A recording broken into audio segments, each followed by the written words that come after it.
ഞാൻ ഈ ദേവദാസനെ ഒരു യൂത്തിൻ്റെ മീറ്റിങ്ങിൽ വെച്ചാണ് അമേരിക്കയിൽ കാണുന്നത്. PYFA എന്ന് പറയും. അവിടുത്തെ ഏറ്റവും വലിയ എല്ലാ സഭകളിലൂടെയുള്ള പെന്തക്കോസ്റ്റൽ യൂത്ത് ഫെലോഷിപ്പാണ്. അത് IPC എന്നോ ചർച്ച് ഓഫ് ഗോഡ് എന്നൊന്നുമില്ല. ആ മീറ്റിങ്ങിൽ കർത്താവിൻ്റെ ദാസനെ ദൈവം അതിശയകരമായി എടുത്ത് 2023 ഉപയോഗിച്ചത് കണ്ടാണ് 2024 കർത്താവിൻ്റെ ദാസൻ ഇവിടെ വരുവാനിടയായത്. കർത്താവിൻ്റെ ദാസൻ ഈ ദേശത്ത് കാല് ചവിട്ടിയത് മൂലം ഞങ്ങളുടെ സെൻറ്ററിലെയും അതുപോലെ പല കർത്താവിൻ്റെ ദാസന്മാർക്കും അതിൻ്റെ അകത്ത് സാക്ഷി ചെയ്യുവാൻ എന്ന് പറഞ്ഞാൽ നല്ലൊരു YouTube channel, Azadi TV channel നടത്തുന്നു. ഇന്ത്യക്ക് വെളിയിൽ ദൈവമക്കളെ ഇത്രയും എൻകറേജ് ചെയ്ത് അവർ കുടുംബമായിട്ട് പ്രിയ സിസ്റ്ററും ഒക്കെ ചെയ്യുന്ന മിനിസ്ട്രി അനേർക്ക് അനുഗ്രഹമായി തീരുവാൻ ദൈവം ഇടയാക്കിക്കൊണ്ടിരിക്കുന്നു. ദൈവം വരും ദിവസങ്ങളിലും പ്രിയ ദൈവദാസനെ ധാരാളമായിട്ട് ഉപയോഗിക്കട്ടെ.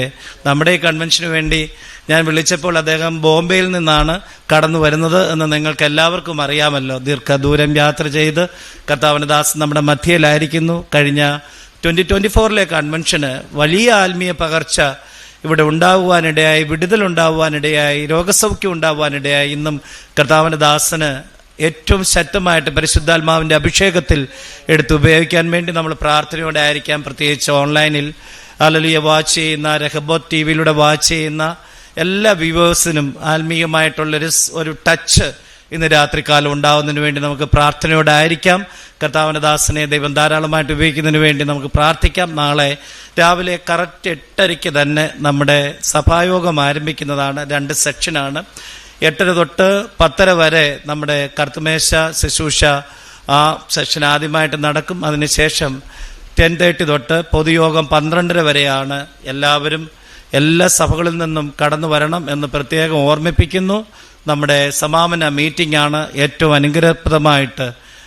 കൺവെൻഷൻ്റെ സമാപന സൺഡേയിലെ പൊതുയോഗവും ആരാധനയും നടക്കുന്നതിന് വേണ്ടി നമുക്ക് പ്രാർത്ഥനയോടെ ആയിരിക്കാം. ഒരിക്കൽ കൂടെ വലിയവനായ ദൈവത്തിന് ഞാൻ നന്ദി കരയറ്റുകയാണ്.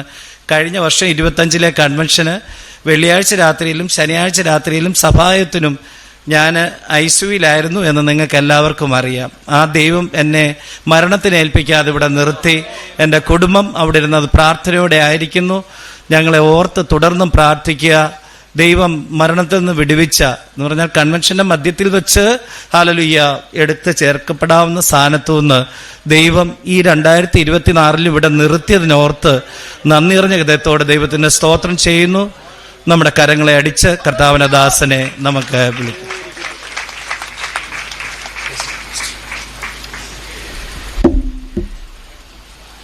കരമുയർത്തി കർത്താവിനെ സ്തുതിച്ചാട്ടെ. എത്ര അനുഗ്രഹിക്കപ്പെട്ട ഒരു ദിവസമാണ്. കലൈപുരം കൺവെൻഷൻ്റെ സമാപന രാത്രിയിൽ വാത്സല്യമുള്ള ദൈവദാസന്മാർ, ദൈവമക്കൾ, നിങ്ങളോടൊപ്പം നിൽക്കുവാൻ കർത്താവ് എനിക്കും ഒരു ഭാഗ്യം നൽകിയതിനെ ഓർത്ത് കർത്താവിന് സ്തോത്രം ചെയ്യുന്നു. വേദിയിലായിരിക്കുന്ന ദൈവദാസന്മാരെ എല്ലാവരെയും കർത്താവായ യേശുക്രിസ്തുവിൻ്റെ നാമത്തിൽ സ്നേഹവന്ദനം അറിയിക്കുകയാണ്. പ്രത്യേകിച്ചും കർത്താവിൻ്റെ ദാസൻ പാസ്റ്റർ ഡോക്ടർ തോമസ് കിടങ്ങാലിൽ അദ്ദേഹം എന്നെ ഇൻട്രൊഡ്യൂസ് ചെയ്തു. ഈ ദേവദാസനോടുള്ള നന്ദി പറയുകയാണ്. പിന്നെ ഒരു പ്രാവശ്യം കൂടെ കലപുരത്തെ കടന്നു വരുവാൻ ഇങ്ങനെ ഒരു അവസരം ഒരുക്കിയതിൽ സെൻറ്ററിൻ്റെ ശുശ്രൂഷകന്മാരെ എല്ലാവരെയും മാനിക്കുന്നു. കർത്താവ് അനുഗ്രഹിക്കട്ടെ.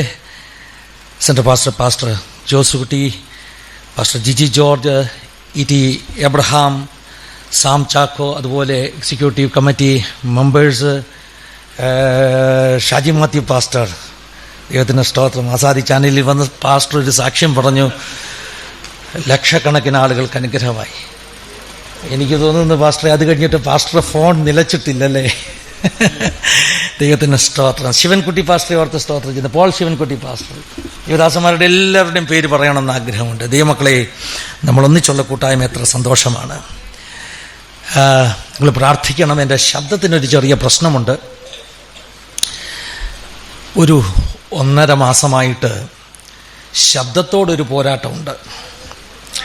ഞങ്ങളെ ഈ ദേവദാസന്മാർ ഈ പോരാട്ടം എന്ന് പറയുമ്പോഴേ പുതിയ കാലത്തെ വിശ്വാസികൾ പറയും, ഈ പോരാട്ടം വിട്ട് ഇവർക്കൊരു പരിപാടിയില്ലല്ലോ എന്ന് പറയും. ശരിയല്ലേ? ആണോ? ഇതൊക്കെ തണുപ്പിൻ്റെ അല്ലേ പാസ്റ്ററെ? പോരാട്ടം ആണോ? അങ്ങനെയൊക്കെ പറയാമോ? ഇത്രയും എക്സാഗ്രേറ്റ് ചെയ്യാമോ എന്നൊക്കെ നിങ്ങൾ ചോദിക്കും. പക്ഷേ ഇതൊരു പോരാട്ടമാണ്, ഒരു പ്രത്യേക അനുഭവമാണ്. എൻ്റെ ക്രിസ്ത്യ ജീവിതത്തിൽ കർത്താവ് ഒത്തിരി അനുഭവങ്ങൾ നൽകിയിട്ടുണ്ട്. ഞാനിവിടെ നിൽക്കുന്നത് തന്നെ ഒരനുഭവമാണ്. കഴിഞ്ഞ പ്രാവശ്യം ഞാൻ വന്നപ്പോൾ എൻ്റെ വ്യക്തിപരമായ കുറേ അനുഭവങ്ങൾ ഞാൻ പറഞ്ഞു. അതുകൊണ്ട് തന്നെ ഞാൻ പലവുര എന്നെ തന്നെ ഓർമ്മപ്പെടുത്തി, അധികം സാക്ഷ്യം പറഞ്ഞ സമയം കളയരുത്, വചനം പറയണമെന്ന്. പക്ഷേ എന്ത് ചെയ്യാനാ, ആസാദി ചാനലിൻ്റെ ആളല്ലേ, സാക്ഷ്യങ്ങൾ പറഞ്ഞ് കേൾപ്പിച്ച് സാക്ഷ്യം പറയുന്നത് എനിക്കൊരു വലിയ സന്തോഷമുള്ള കാര്യമായി മാറി. 1000-ലധികം സാക്ഷ്യങ്ങൾ നമ്മൾ ടെലികാസ്റ്റ് ചെയ്തിട്ടുണ്ട്. 1000-ലധികം സാക്ഷ്യങ്ങൾ. ദൈവത്തിന് സ്തോത്രം. ഒത്തിരി നന്ദി പറയുന്ന കർത്താവിന്. ഞാൻ സത്യത്തിൽ എൻ്റെ ക്രിസ്തീയ ശുശ്രൂഷ ആരംഭിക്കുന്നത് ഇന്നൊക്കെ 32 വർഷങ്ങൾക്ക് മുമ്പാണ്. അതായത് കോളേജിൽ പഠിക്കുമ്പോൾ കർത്താവ് പിടിച്ച കൃപാവരങ്ങളാൽ നിറച്ചു. കോളേജിലെ ക്ലാസ് കഴിയുന്ന ഉടനെ മീറ്റിംഗ് നടക്കുന്ന സ്ഥലത്തേക്ക് ഓടിയിരുന്ന ഒരു കാലമുണ്ട്. ദൈവത്തിന് സ്തോത്രം. പിന്നെ മാധ്യമപ്രവർത്തകനായിരുന്നു, ക്രൈസ്തവ മാധ്യമപ്രവർത്തകൻ. പലർക്കും അറിയില്ല, പ്രത്യേകിച്ച് ആസാദി ചാനലിൽ ഞാൻ പാഠഭേദമൊക്കെ ചെയ്യുമ്പോൾ ആളുകൾ എന്നോട് ചോദിക്കും, എന്തിനാ പാസ്റ്ററെ ഈ പാഠഭേദം ചെയ്യുന്നത്? കാരണം അതെൻ്റെ എൻ്റെ അകത്ത് കിടക്കുന്ന ഒരു വലിയ സ്വപ്നമായിരുന്നു, ഒരു നല്ല ക്രൈസ്തവ മാധ്യമ പ്രവർത്തകരാകണം എന്നുള്ളത്. ചില സ്വപ്നങ്ങൾ കർത്താവ് പൂണിയാൻ സഹായിക്കും. ആദ്യമായിട്ട് ഞാൻ ഇൻ്റർവ്യൂ ചെയ്യുന്നത് ഷാരോൺ തോമാച്ചാനെയാണ്. എൻ്റെ ഫസ്റ്റ് ഇൻ്റർവ്യൂ. ദൈവത്തിന് സ്തോത്രം. എനിക്ക് തോന്നുന്നു ഷാരോൺ തോമാച്ചാൻ്റെ ഇഹലോകവാസം അദ്ദേഹം വെടിയുന്നതിന് ചില മാസങ്ങൾക്ക് മുമ്പ് അങ്ങനെ ഒരു അവസരം എനിക്കുണ്ടായി. ആ സമയത്ത് ഇടേൻ്റെ ശബ്ദം എഡിറ്റ് ചെയ്യുന്നത് ഞാനായിരുന്നു. ഷാരോൻ്റെ ആ ഒരു പത്രികാ സംഘടനയാകുന്ന CM-ൻ്റെ ആ ഒരു ശബ്ദം, ഇടേൻ്റെ ശബ്ദം എഡിറ്റ് ചെയ്യുന്നത് ഞാനായിരുന്നു. അപ്പോൾ ആദ്യമായിട്ട് ഇൻ്റർവ്യൂ ചെയ്ത് തുടങ്ങിയത് ഷാരോൺ തോമാച്ചാനെയാണെങ്കിൽ ദൈവം 1000-ലധികം ആളുകളെ ഞങ്ങൾക്ക് ഇൻ്റർവ്യൂ ചെയ്യാൻ കൃപ ചെയ്തു. തോമസ് പാസ്റ്റർ എന്നെ പരിചയപ്പെടുത്തിയ ഒരു യൂട്യൂബർ എന്ന നിലയിൽ അത് ഒത്തിരി സന്തോഷമാണ് കേട്ടോ. എൻ്റെ പേരിനോടൊരു പോരാട്ടമുണ്ട്, എല്ലാം പോരാട്ടമാണ്. മത്സര പാസ്റ്ററിൻ്റെ പേര് തെറ്റിച്ച് പറഞ്ഞു, സങ്കടമൊന്നുമില്ല കേട്ടോ. ഞാൻ ജിഫി അല്ല, ഫിന്നിയാണ്. ഈ പേരിനോട് പോരാട്ടമുണ്ടെന്ന് പറയുന്നത് സത്യമാണ്. കാരണം ഞാൻ ആദ്യമായിട്ട് പവർ വിഷനിൽ പ്രസംഗിക്കുന്നത് 2009-ലാണ്. അന്ന് പവർ വിഷൻകാർ എൻ്റെ പേര് തെറ്റിച്ചടിച്ചു. അവർ എൻ്റെ പേര് എഴുതി ഫിന്നി ശാമുവേൽ എന്നെഴുതി. അതെൻ്റെ കുഴപ്പമല്ല, എന്നെക്കാളും പ്രസിദ്ധരാകുന്ന ശാമുവേലുമാരുള്ളപ്പോൾ യോഹന്നാനെ അവർ മറന്നു. അത് ആദ്യമല്ല സംഭവിച്ചത്. ഞാൻ പാസ്റ്ററുടെ മകനായിട്ടാണ് ജനിച്ചത്. ഇന്ത്യ പെന്റിക്കോസ്റ്റൽ ദൈവസഭയിലെ ഒരു ദൈവദാസൻ്റെ മകനായിട്ട് മിഷണറി കുടുംബത്തിൽ ജനിച്ച്. കഴിഞ്ഞ പ്രാവശ്യം ഞാൻ എൻ്റെ അനുഭവം പറഞ്ഞതാണ്. ആസാമിൽ തേസ്പൂരിൽ ഒരു പൈനിയർ മിഷണറിയായിട്ട് എൻ്റെ പിതാവ് പോയി. ഒത്തിരി വലിയ കഥയാണ്, ആ കഥയിലേക്ക് ഞാൻ പോകുന്നില്ല. ആസാദി TV-യിൽ ഞങ്ങളുടെ ഫാമിലി ടൈമിൽ ഞങ്ങളുടെ കഥകൾ പറഞ്ഞിട്ടുണ്ട്. എൻ്റെ മമ്മിയുടെ ലൈഫ് എക്സ്പീരിയൻസസ് പറഞ്ഞിട്ടുണ്ട്. എൻ്റെ പിതാവ് കത്തിയ തീയിൽ ആണ് ദൈവനെ ഒരുക്കിയെടുത്തത്. ദൈവത്തിന് സ്തോത്രം ചെയ്യുന്നു. ഈ പെന്തക്കോസ്ത് പാസ്റ്ററൽ കുടുംബത്തിൽ ജനിച്ചത് കൊണ്ട് ഞാൻ പെന്തക്കോസ്തിൻ്റെ 3-ാം തലമുറയാണ്. എൻ്റെ വൈഫ് പെന്തക്കോസ്തിൻ്റെ 4-ാം തലമുറയാണ്. എൻ്റെ മകൾ പെന്തക്കോസ്തിൻ്റെ 5-ാം തലമുറയാണ്. എൻ്റെ വൈഫിനെ സംബന്ധിച്ച് പറയുകയാണെങ്കിൽ ഇന്ത്യയിലെ ആദ്യത്തെ പെന്റിക്കോസ്റ്റൽ പാസ്റ്റർ പരുത്തിപ്പാറ ഉമ്മച്ചൻ്റെ കൊച്ചു മകളാണ് എൻ്റെ ഭാര്യ. കല്യാണം കഴിക്കുമ്പോൾ എനിക്കറിയില്ലായിരുന്നു കേട്ടോ, അവൾക്കും അറിയില്ലായിരുന്നു അത്രയും. പക്ഷെ ഞങ്ങൾ ഒന്നിച്ച് ശുശ്രൂഷയിൽ ഇറങ്ങിയപ്പോൾ ഒരു ദിവസം ഈ രഹസ്യം വെളിപ്പെട്ടപ്പോൾ ഞാൻ കർത്താവിന് നന്ദി പറഞ്ഞു. കർത്താവേ, ഈ ഒരു ലെഗസിയുള്ള വ്യക്തിയെ എൻ്റെ ജീവിതത്തിൽ തന്നതിനായി സ്തോത്രം. ഹല്ലേലൂയ. ദൈവത്ര നല്ലവനാ. പേരിനോടുള്ള പോരാട്ടമാണ് പറഞ്ഞു വരുന്നത് അല്ലേ. ഞാൻ ഈ പെന്റിക്കോസ്റ്റൽ പാസ്റ്ററൽ കുടുംബത്തിൽ ജനിച്ചു വളർന്നത് കൊണ്ട്, ഇന്ത്യ പെന്റിക്കോസ്റ്റൽ ദൈവസഭയിലെ ഒരു പാസ്റ്ററുടെ മകനായിട്ട് ജനിച്ചു വളർന്നത് കൊണ്ട്, ചെറിയ പ്രായം ഫെയ്ത്ത് ഹോമിൽ വളർന്നത് കൊണ്ട് എനിക്ക് ചില പ്രശ്നങ്ങളുണ്ടായിരുന്നു. എനിക്ക് വലിയ കയ്പ് എൻ്റെ ഹൃദയത്തിലുണ്ടായിരുന്നു. പാസ്റ്റർമാരുടെ കുട്ടികൾക്കൊക്കെയുള്ള ഒരു പ്രശ്നമാണ് കേട്ടോ. കാലം മാറിയത് കൊണ്ട് അതൊന്നും മാറിയിട്ടില്ല. എൻ്റെ മോൾ കഴിഞ്ഞിടയ്ക്ക് സാക്ഷ്യം പറഞ്ഞപ്പോൾ അവളും പറഞ്ഞു, ഒരു പാസ്റ്ററുടെ മോളെന്ന ലേബലിൽ അവൾ ബോംബെയിൽ അറിയപ്പെടുമ്പോൾ അവൾ നേരിടുന്ന പ്രശ്നങ്ങളെക്കുറിച്ച് അവൾ സാക്ഷ്യം പറഞ്ഞു. അപ്പോൾ എനിക്ക് സങ്കടം തോന്നി. നമ്മുടെ പാസ്റ്റർമാരുടെ കുഞ്ഞുങ്ങളെക്കുറിച്ച് വലിയൊരു ഭാരം തോന്നി. ഞാൻ കണ്ടു വളർന്നത് അങ്ങനെയൊക്കെ പറഞ്ഞാൽ ശരിയാകുമോ എന്ന് എനിക്കറിയില്ല. പക്ഷെ അനുഭവമല്ലേ, പറയാതിരിക്കാൻ പറ്റുമോ? സഭയിൽ വലിയ പ്രശ്നങ്ങൾ, എല്ലാ വിരലുകളും എൻ്റെ അപ്പയ്ക്ക് നേരെ ചൂണ്ടുന്ന കാഴ്ച. അങ്ങനെ കുറേ കഴിഞ്ഞപ്പോൾ പപ്പ പാരലൈസ് ആയിപ്പോയി, നാട്ടിൽ മടങ്ങി വന്നു. ഒരു റിട്ടയർഡ് ലൈഫ്, ഒത്തിരി കയ്പുള്ളൊരു കാലഘട്ടം. കാരണം അദ്ദേഹം നോർത്ത് ഇന്ത്യയിൽ കർത്താവിൻ്റെ വേല ചെയ്തു, പാരലൈസ് ആയിപ്പോയി, നാട്ടിൽ മടങ്ങി വന്നു. അദ്ദേഹം മരിക്കുമ്പോൾ എനിക്ക് കിട്ടിയത് അദ്ദേഹത്തിൻ്റെ പുസ്തകങ്ങളാണ്. ആ പുസ്തകങ്ങൾ വായിച്ച് ആണ് ഞാൻ വളർന്നത്. ദൈവത്തിൻ്റെ സ്തോത്രം. അതുകൊണ്ട് തന്നെ ഈ കയ്പ് ഒത്തിരി ഉണ്ടായിരുന്നത് കൊണ്ട് എൻ്റെ ലക്ഷ്യങ്ങൾ വ്യത്യസ്തമായിരുന്നു. എൻ്റെ പപ്പ ചെറിയ പ്രായത്തിൽ എന്നെ പറഞ്ഞു പഠിപ്പിക്കുമായിരുന്നു, എനിക്ക് ചെയ്യാൻ പറ്റാത്ത ശുശ്രൂഷ നീ ചെയ്യണം. ഞാൻ ശുശ്രൂഷ ചെയ്യാൻ തയ്യാറായിരുന്നു. പക്ഷേ പപ്പയെപ്പോലെ ഒരു ഫുൾ ടൈം മിനിസ്ട്രി ചെയ്യാൻ ഞാൻ തയ്യാറായിരുന്നില്ല. ശരിക്കും പറഞ്ഞാൽ ഞാൻ ചിന്തിച്ചു, സമൂഹത്തിന് നന്മയുണ്ടാകണമെങ്കിൽ ഈ പാസ്റ്റർ ആയാലൊന്നും പറ്റത്തില്ല, അതിന് മറ്റു മാർഗങ്ങൾ തിരഞ്ഞെടുക്കണം. അങ്ങനെ തിരഞ്ഞെടുത്ത മാർഗം രാഷ്ട്രീയമായിരുന്നു. ചിലരൊക്കെ ചോദിക്കാറുണ്ട്, പാസ്റ്ററുടെ പാഠഭേദങ്ങൾ കാണുമ്പോൾ ഒരു രാഷ്ട്രീയ ചൊവ്വയുണ്ടല്ലോ എന്ന്. ഞാൻ ആദ്യമായിട്ട് പ്രസംഗിച്ചത് യേശുവിനെയല്ല, ഞാൻ ആദ്യമായിട്ട് പ്രസംഗിച്ചത് രാഷ്ട്രീയ പാർട്ടികളുടെ സ്റ്റേജുകളില്ല. അത് പലർക്കും അറിയില്ല. ക്യാമ്പസ് പൊളിറ്റിക്സ്, ഇലക്ഷനൊക്കെ നിന്നു, ജയിച്ചു. റാന്നി സെയിൻറ്റ് തോമസ് കോളേജിലെ ആ ഒരു സ്റ്റുഡൻസ് യൂണിയൻ്റെ മെമ്പറായിരുന്നു ഞാൻ. കോളേജ് മാഗസിനിൽ പേരടിച്ചു വന്നു, എൻ്റെ പേര് തെറ്റിപ്പോയി. ഞങ്ങളടിച്ച മാഗസിനാണ് കേട്ടോ, ഞങ്ങളുടെ യൂണിയൻ അടിച്ച മാഗസിനാ, പക്ഷെ പേര് തെറ്റിപ്പോയി. അവരവിടെ എഴുതി വെച്ചു ഫിന്നി സ്റ്റീഫൻ ശാമുവേൽ. കാരണം അന്ന് ഫിന്നി സ്റ്റീഫൻ ശാമുവേൽ, ഇന്ന് നമ്മളൊക്കെ അറിയുന്ന ആ ഒരു ദൈവദാസൻ, കോഴഞ്ചേരി സെന്റ് തോമസ് കോളേജിൽ യൂണിവേഴ്സിറ്റി യൂണിയൻ കൗൺസിലറായിരുന്നു, KSUവിൻ്റെ ജില്ലാ പ്രസിഡന്റായിരുന്നു. അദ്ദേഹം എന്നേക്കാൾ പ്രസിദ്ധനായിരുന്നു. അതുകൊണ്ട് ഫിന്നി യോഹന്നാനെ അവർ മറന്നു, ഫിന്നി സ്റ്റീഫൻ ശാമുവേൽ എന്ന് അടിച്ചു വെച്ചു. അപ്പോൾ എൻ്റെ പേരിനോടൊരു പോരാട്ടമുണ്ടെന്നാണ് ഞാൻ പറഞ്ഞു വരുന്നത്. അതിനൊരു കാരണമുണ്ടെന്ന് ഞാൻ ചിന്തിക്കുന്നു. പക്ഷേ നന്ദി, അങ്ങനെ തെറ്റിച്ചു കേട്ടോ, അല്ലെങ്കിൽ ഞാൻ ഇതൊന്നും പറയത്തില്ല. ഹല്ലേലൂയ. അതിനൊരു കാരണമുണ്ട്. കാരണം ഫിന്നി എന്ന പേര് എനിക്ക് യാദൃച്ഛിക വന്ന പേരല്ല. പ്രത്യേകിച്ച് നോർത്ത് ഇന്ത്യയിലൊക്കെ ഞാൻ ശുശ്രൂഷിക്കുന്നത് കൊണ്ട് ആളുകൾ ചോദിക്കും, ഇതെങ്ങനെ ഈ പേര് കിട്ടിയത്? കേരളത്തിൽ ചിലർക്കൊക്കെ ഉണ്ടെന്നുള്ളത് സത്യമാണ്.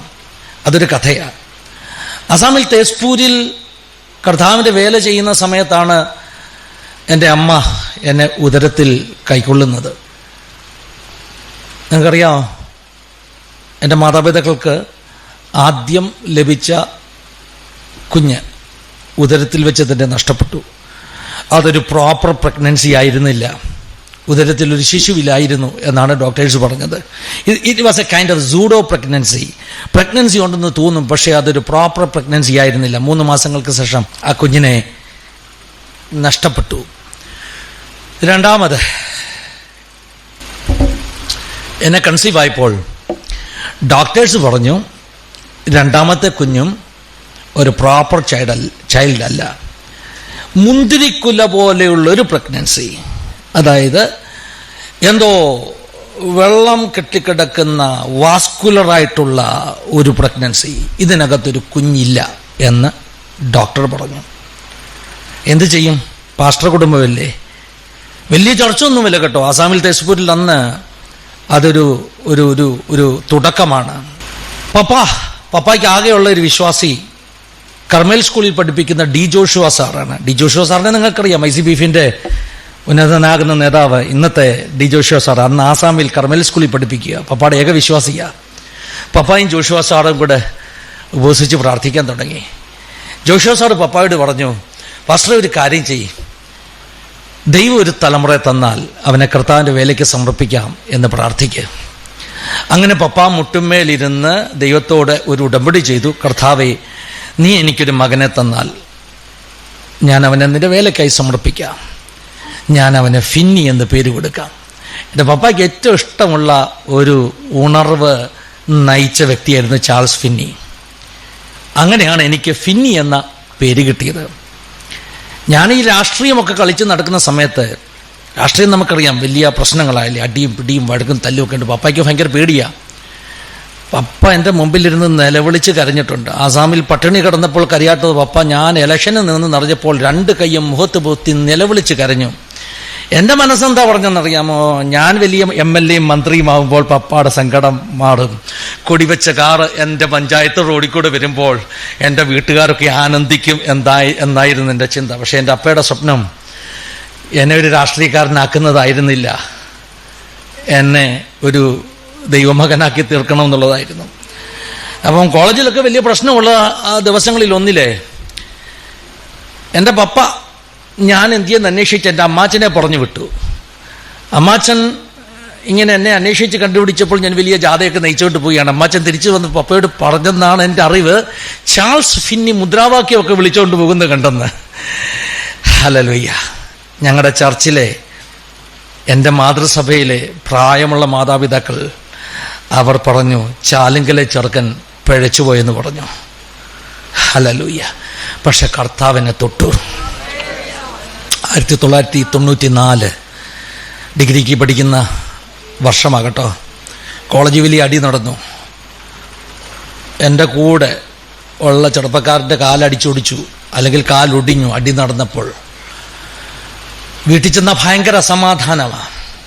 കാരണം ഒന്നുകിൽ നമ്മൾ പ്രവർത്തിക്കുന്ന പാർട്ടിയുടെ എതിർ പാർട്ടിക്കാരെ വീട്ടിൽ വന്ന് കതക് ചവിട്ടി പൊളിച്ച് അടിക്കാൻ സാധ്യതയുണ്ട്, അല്ലെങ്കിൽ പോലീസ് വരാൻ സാധ്യതയുണ്ട്.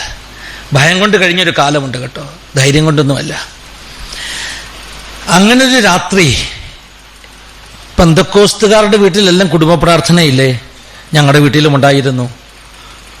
എല്ലാ കുടുംബ പ്രാർത്ഥനയ്ക്കും ഞാനും എൻ്റെ പെങ്ങളും ഒരു വേദഭാഗം വായിക്കും. വായിച്ച് മടക്കി വെച്ച് കഴിഞ്ഞാൽ വായിച്ചതേതാ എന്ന് ചോദിച്ചാൽ അറിയില്ല, അത്രമേ അതിന് പ്രാധാന്യമുള്ളൂ. പക്ഷെ അന്ന് രാത്രി എവിടുന്നെങ്കിലും ഒരല്പം ആശ്വാസം കിട്ടണമെന്ന് ആഗ്രഹിച്ചതുകൊണ്ട്, സമാധാനം തീർത്തും നഷ്ടപ്പെട്ടതുകൊണ്ട് ഒത്തിരി ഞാൻ വിവരിക്കുന്നില്ല. കാരണം അന്നത്തെ രാഷ്ട്രീയ കഥകൾ എൻ്റെ അഭിമാനത്തിൻ്റെ കഥകളല്ല, അത് ഞാൻ വിവരിക്കുന്നില്ല. അന്ന് രാത്രി ഞാൻ വേദപുസ്തകം സ്പോണ്ടേനിയസ് ആയിട്ട് തുറന്നു, വെറുതെ ഇങ്ങനെ തുറന്നില്ലേ, എന്തെങ്കിലും ഒരു ശബ്ദം കേൾക്കാനാ കേട്ടോ. തുറന്നപ്പം വായിച്ച വാക്യം രസകരമായ വാക്യമാണ്. അതെന്നെ കയറി അങ്ങ് കുലുക്കി. എന്താ വാക്യം എന്നറിയാമോ? യോഹന്നാൻ എഴുതിയ 3-ാമത്തെ ലേഖനം. ശ്രദ്ധിച്ചു കേട്ടോണേ. സഭയിൽ പ്രധാനിയാകുവാൻ ആഗ്രഹിക്കുന്ന ദയോത്രിഫോസ് ഞങ്ങളെ കൂട്ടാക്കുന്നില്ല. ഈ വാക്യം വായിച്ചു കേട്ടാൽ ആരെങ്കിലും മാനസാന്തരപ്പെടുമോ? ആ വാക്യം വായിച്ചു കേട്ട് മാനസാന്തരപ്പെട്ട വ്യക്തിയാണ് നിങ്ങളുടെ മുമ്പിൽ നിൽക്കുന്നത്. നിങ്ങൾ ചോദിക്കാതെ എങ്ങനെയാണെന്ന്. ദൈവത്തിന് ഒരുത്തിനെ നന്നാക്കണമെങ്കിൽ ഏത് വാക്യവും, ഹല്ലേലൂയ. ഷാജി പാസ്റ്ററൊക്കെ നോർത്തിൽ നിന്നാ, കഫിയന പാസ്റ്റർ ജി കൊയ്ബി ആയത്ത്, ഏത് വാക്യവും ഇനഫാകട്ടോ. ദൈവത്തിന് നിങ്ങളെ തൊടണമെങ്കിൽ വലിയ ഹൃദയത്തോട് തൊടുന്ന വാക്യമൊന്നും വേണ്ട, ഒരു വാക്യത്തിൻ്റെ മുറി മതി കേട്ടോ. നിങ്ങളെ മറിച്ചിടുവാനുള്ള പരിശുദ്ധാത്മാവിൻ്റെ പ്രവൃത്തി കൂടെ അങ്ങോട്ട് ഇറങ്ങിയാൽ മതി. അസാധാരണമാകുന്ന ചലനങ്ങൾ സംഭവിക്കുക. കഴിഞ്ഞിടയ്ക്ക് എന്നോടൊരു ദേവദാസൻ പറയുകയായിരുന്നു, 2 വിധത്തിൽ പ്രസംഗിക്കാം. ഒന്ന് ഇന്റലക്ച്വൽ ലെവലിൽ നിന്ന് പ്രസംഗിക്കാം, ബുദ്ധി കൊണ്ട് ഒത്തിരി പ്രസംഗിക്കാം, പക്ഷെ വലിയ ചലനമുണ്ടാകണമെന്നില്ല. പക്ഷെ പരിശുദ്ധാത്മാവിൽ വളരെ ലളിതമായി പറയുന്ന വാക്കുകളുടെ മേൽ പരിശുദ്ധാത്മാവ് ഇറങ്ങി വ്യാപരിക്കുമ്പോൾ, ശബ്ദത്തിൻ്റെ മേൽ ഒരു അനോയിന്റിങ് വ്യാപരിക്കുമ്പോൾ നമ്മൾ ഉദ്ദേശിക്കാത്ത പ്രവർത്തികൾ കാണുവാനിടയായിത്തീരും. നമ്മൾ ഉദ്ദേശിക്കാത്ത പ്രവർത്തികൾ കാണുവാനിടയായിത്തീരും. എല്ലാവരും പ്രാർത്ഥിച്ചുകൊണ്ടിരിക്കണേ. പാസ്റ്റർ എന്നോട് ചോദിച്ചു, കുഞ്ഞുങ്ങൾക്ക് വാക്യം കിട്ടിയില്ലല്ലേ, ആരാ വായിക്കുന്നത്? Okay, I am sorry. കാരണം ഞാൻ ഈ പ്രിപ്പയർ ചെയ്ത് പ്രസംഗിക്കുന്ന കൂട്ടത്തിലല്ല, അതുകൊണ്ട് ഈ കുറിപ്പടിയൊന്നും തൽക്കാലം ഇല്ല. ആത്മാവ് തരുന്ന മുറയ്ക്ക് ഞാൻ വാക്യം പറഞ്ഞു തരാം കേട്ടോ. അപ്പം എളുപ്പം എടുത്താൽ മതി. ഹല്ലേലൂയ. അതുകൊണ്ട് നിങ്ങൾ എന്നോട് പിണങ്ങരുത്. നിങ്ങൾ കേരളത്തിൽ കാണുന്ന കൺവെൻഷൻ പ്രസംഗകരെ പോലെ ഒരു ക്യാരക്ടർ അല്ല ഞാൻ നിങ്ങളോട് സംസാരിക്കാനാണ് ആഗ്രഹിക്കുന്നത്, എൻ്റെ ഹൃദയം പറയാനാണ് ആഗ്രഹിക്കുന്നത്.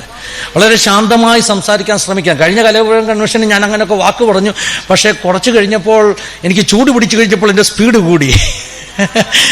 ചൂട് കർത്താവ് പിടിപ്പിക്കുകയാണെങ്കിലേ സ്പീഡ് കൂടത്തുള്ളൂ. അതുകൊണ്ട് നിങ്ങൾ പ്രാർത്ഥനയോടുകൂടെ ദൈവസന്നിധിയിലായിരിക്കുക. ദൈവാത്മാവ് നൽകുന്ന നിയോഗം പോലെ സംസാരിക്കാം. സഭയിൽ പ്രധാനിയാകുവാൻ ആഗ്രഹിക്കുന്ന ദയോത്രിഫോസ് ഞങ്ങളെ കൂട്ടാക്കുന്നില്ല. ഈ വാക്യം എൻ്റെ മാനസാന്തര കാരണം. നിങ്ങൾ ചോദിക്കും, ഈ വാക്യം എങ്ങനെ ഒരു വ്യക്തിയെ മാറ്റുവാൻ കഴിയും. അതിന് ഒരു പശ്ചാത്തല കഥയുണ്ട്. ഞാൻ അന്ന് ആരാധിക്കുന്ന എൻ്റെ മാതൃസഭ ഞങ്ങളുടെ ആ ഡിസ്ട്രിക്റ്റിലെ ഏറ്റവും കൂടുതൽ അടിയുള്ള സഭയാണ്. ഹലോ, കേൾക്കുന്നുണ്ടോ? ഇതൊക്കെ പാസ്റ്ററെ മൈക്ക് കെട്ടി പറയേണ്ട കാര്യമാണോ? നിങ്ങൾ കലേപുരത്ത് എന്നെ വിളിച്ചപ്പോൾ ഇത് പറയാതെ പോകാതിരിക്കാൻ പറ്റുമോ? ഹല്ലേലൂയ. ഞങ്ങളുടെ ജില്ലയിലെ ഏറ്റവും കൂടുതൽ പ്രശ്നമുള്ള സഭ. ഒരു പാസ്റ്റർമാരെ ട്രാൻസ്ഫർ ചെയ്യുമ്പോൾ ആ സഭ എടുക്കത്തില്ല കേട്ടോ.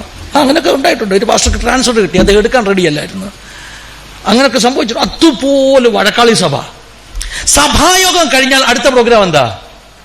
ഇതാ പ്രോഗ്രാം. ഹല്ലേലൂയ. ഞങ്ങൾ 3 ചെറുപ്പക്കാർ, ഒരേ പ്രായമുള്ളവരാ. ഞാൻ ഇന്നും ഓർക്കുന്നുണ്ട്. സ്തോത്രകാഴ്ചയുടെ ഇടവേളയ്ക്ക് ഞങ്ങൾ വെളിയിലോട്ട് ഇറങ്ങിയിട്ട് ഞങ്ങൾ പറഞ്ഞു, എടാ നമ്മൾ വലുതാകുമ്പം നമ്മൾ ഒരു കാരണവശാലും തമ്മിൽ തല്ലല്ലേ. 10ാം ക്ലാസ്സിലെ പിന്നെ പ്രീ ഡിഗ്രിക്ക് കണ്ട് പഠിക്കുമ്പോൾ ഞങ്ങൾ 3 ചെറുപ്പക്കാർ എടുക്കുന്ന തീരുമാനം. പക്ഷേ എന്തോ ദൈവത്തിന്റെ കരുണ കൊണ്ട് ഞങ്ങൾ 3 പേരും ഇന്ന് ലോകത്തിന്റെ 3 ഭാഗത്താണ്. ഞങ്ങൾക്ക് ഒന്നിച്ച് ആ സഭയിൽ ആരാധിക്കാൻ പറ്റാത്തത് കൊണ്ട് ഞങ്ങൾക്ക് അടി ഉണ്ടാക്കാനും പറ്റിയില്ല. ഹല്ലേലൂയ. അപ്പൊ ഈ വാക്യം എന്നെ കയറി ഉടക്കാൻ കാരണം എന്താണെന്നറിയാം? അത് എനിക്കൊരു വെളിപ്പാടായിരുന്നു. കേൾക്കണം എല്ലാവരും. It was A revelation for me. എന്താ വെളിപ്പാട്? എന്റെ ചിന്ത എന്ന് പറഞ്ഞാൽ ഈ 1-ാം നൂറ്റാണ്ടിലെ സഭ, പരിശുദ്ധാത്മാവ് ഇങ്ങനെ കൈവെള്ളയിൽ കൊണ്ട് നടന്ന സഭ, സുന്ദരമായ സഭ, ആദ്യ നൂറ്റാണ്ടിലെ അനുഭവം ഉണ്ടാകണമെന്നല്ലൊക്കെ നമ്മൾ കൈകൊട്ടി പാടുന്നത്. അപ്പൊ എനിക്കിതൊരു റെവലേഷനാണ്. ആദ്യ നൂറ്റാണ്ടിലും സഭയിൽ ആളാകാൻ ആഗ്രഹിക്കുന്ന അച്ചായന്മാരുണ്ടായിരുന്നു എന്നുള്ള വെളിപ്പാട്. ഹലോ, കേൾക്കുന്നുണ്ടോ? എല്ലാവരും കേൾക്കുന്നുണ്ടേ? അപ്പം 21-ാം നൂറ്റാണ്ടിലെ സഭയിൽ മാത്രമല്ല, 1-ാം നൂറ്റാണ്ടിലെ സഭയിലും നേതൃത്വത്തെ അംഗീകരിക്കാത്ത വിശ്വാസികൾ ഉണ്ടായിരുന്നു. അങ്ങനെ ഉണ്ടാകുമോ? ഉണ്ടായിരുന്നു. മനുഷ്യൻ എവിടെയുണ്ടോ അവിടെ പ്രശ്നമുണ്ട്. മനുഷ്യൻ എവിടെയുണ്ടോ? എൻ്റെ പപ്പ പറയുന്നൊരു വാക്യമായിരുന്നു കേട്ടോ. ഞാൻ പറഞ്ഞല്ലോ, പശ്ചാത്തലം പറഞ്ഞല്ലോ. ഇഷ്ടം പോലെ അടിയും വഴക്കും കൂടുന്ന സമയത്ത് എൻ്റെ പപ്പയ്ക്ക് സഭായോഗത്തിനൊന്നും പോകാൻ പറ്റത്തില്ല. പപ്പയ്ക്ക് വാർത്ത എത്തിക്കുന്നത് ഞാനാ. ഇന്ന് സഭായോഗത്തിൽ എന്ത് നടന്നു? പപ്പയ്ക്ക് വാർത്ത എടുക്കും. പപ്പ ഇങ്ങനെയൊക്കെയായിരുന്നു സംഭവം. അപ്പൊ പപ്പ ആശ്വസിപ്പിക്കാൻ പറയുന്നൊരു വാക്യമായിരുന്നു, സദൃശവാക്യത്തിലൊരു വാക്യം. എന്താണ്? കന്നുകാലി ഇല്ലാത്തടത്ത് തൊഴുത്ത് വൃത്തിയായി കിടക്കും.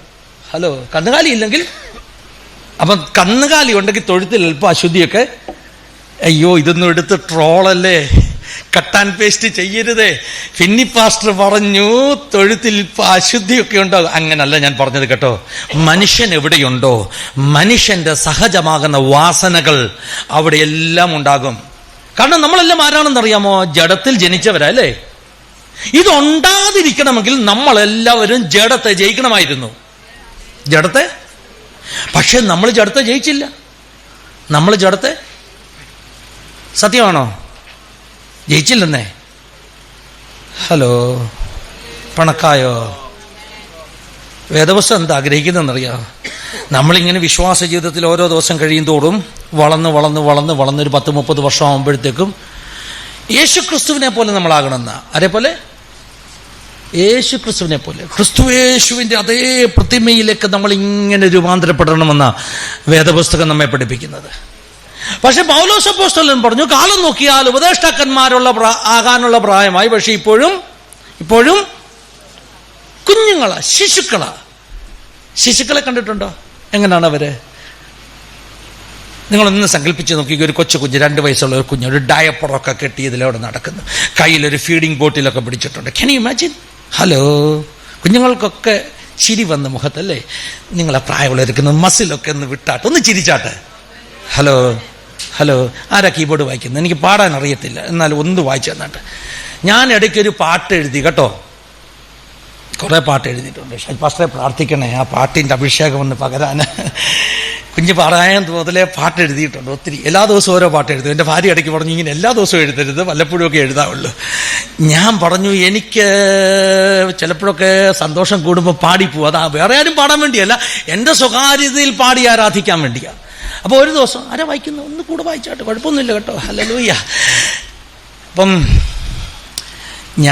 എനിക്ക് പാടാൻ അറിയത്തില്ല കേട്ടോ. പിന്നെ തൊണ്ടയ്ക്ക് പറ്റിയ പോരാട്ടം പറയാം, അത് പെൻഡിങ് വെച്ചിട്ടുണ്ട്. ഇതിപ്പം പാടി തുടങ്ങിയാൽ പ്രശ്നമാണ്. കാരണം ഇത് ഇവിടുന്ന് എങ്ങനെ പിടിക്കണം എന്ന് എനിക്കറിയത്തില്ല. നല്ല നല്ല പാട്ടുകാരൊക്കെ ഇരിക്കുമ്പോൾ പാട്ടിന്റെ വരി ഞാൻ പറയാം. ഒന്ന് ചിരിക്കാൻ മനം തുറന്നിരിപ്പാൻ ഞാൻ അണയും നിന്നേരം എന്നെ യേശുവിനരികിൽ. മനം തകരുമ്പോൾ ഒരു തലോടൽ കുതിച്ച് ഞാൻ അണയും നിന്നേരം എന്നെ യേശുവിനരികിൽ. ഞാൻ എന്തിനാ ഈ ആരാധനയ്ക്ക് വരുന്നതെന്നറിയാമോ? ഒന്ന് ചിരിക്കാനാ, ഒന്ന് സന്തോഷിക്കാനാ. നിങ്ങൾ അറ്റൻഷനൊക്കെ ഒന്ന് ഫ്രീ ആക്കിക്കേ. നമുക്കൊരു തെറ്റിദ്ധാരണയുണ്ട്, ഈ ആത്മീയത എന്ന് പറഞ്ഞാൽ ഇങ്ങനെ പേടിച്ചിരിക്കുക അല്ലേ? പെന്തക്കോസ്തുകാരുടെ മീറ്റിംഗ് നിങ്ങളുടെ മുഖം കണ്ടാൽ എനിക്ക് പേടി വരും. ഞാനൊക്കെ നിങ്ങൾക്ക് ഇന്നലെയും കാണാൻ കടന്നൽ കുത്തിയായിരുന്നു നിങ്ങളെ. ഇല്ലല്ലോ, ചിരിച്ചാട്ടെ, സന്തോഷിച്ചാട്ടെ. We are in the presence of God. ദൈവസാന്നിധ്യം അനുഭവിപ്പാനും സന്തോഷിപ്പാനും കഴിയണം. വചനം കേൾക്കുമ്പോൾ സന്തോഷിക്കണം. ഒന്ന് ചിരിക്കാൻ മനം തുറന്നിരിപ്പാൻ ഞാൻ അണയും നിന്നേരം എന്നെ യേശുവിനരികിൽ. മനം തകരുമ്പോ ഒരു തലോടൽ കൊതിച്ച് ഞാൻ അണയും നിന്നേരം എന്നെ യേശുവിനരികിൽ.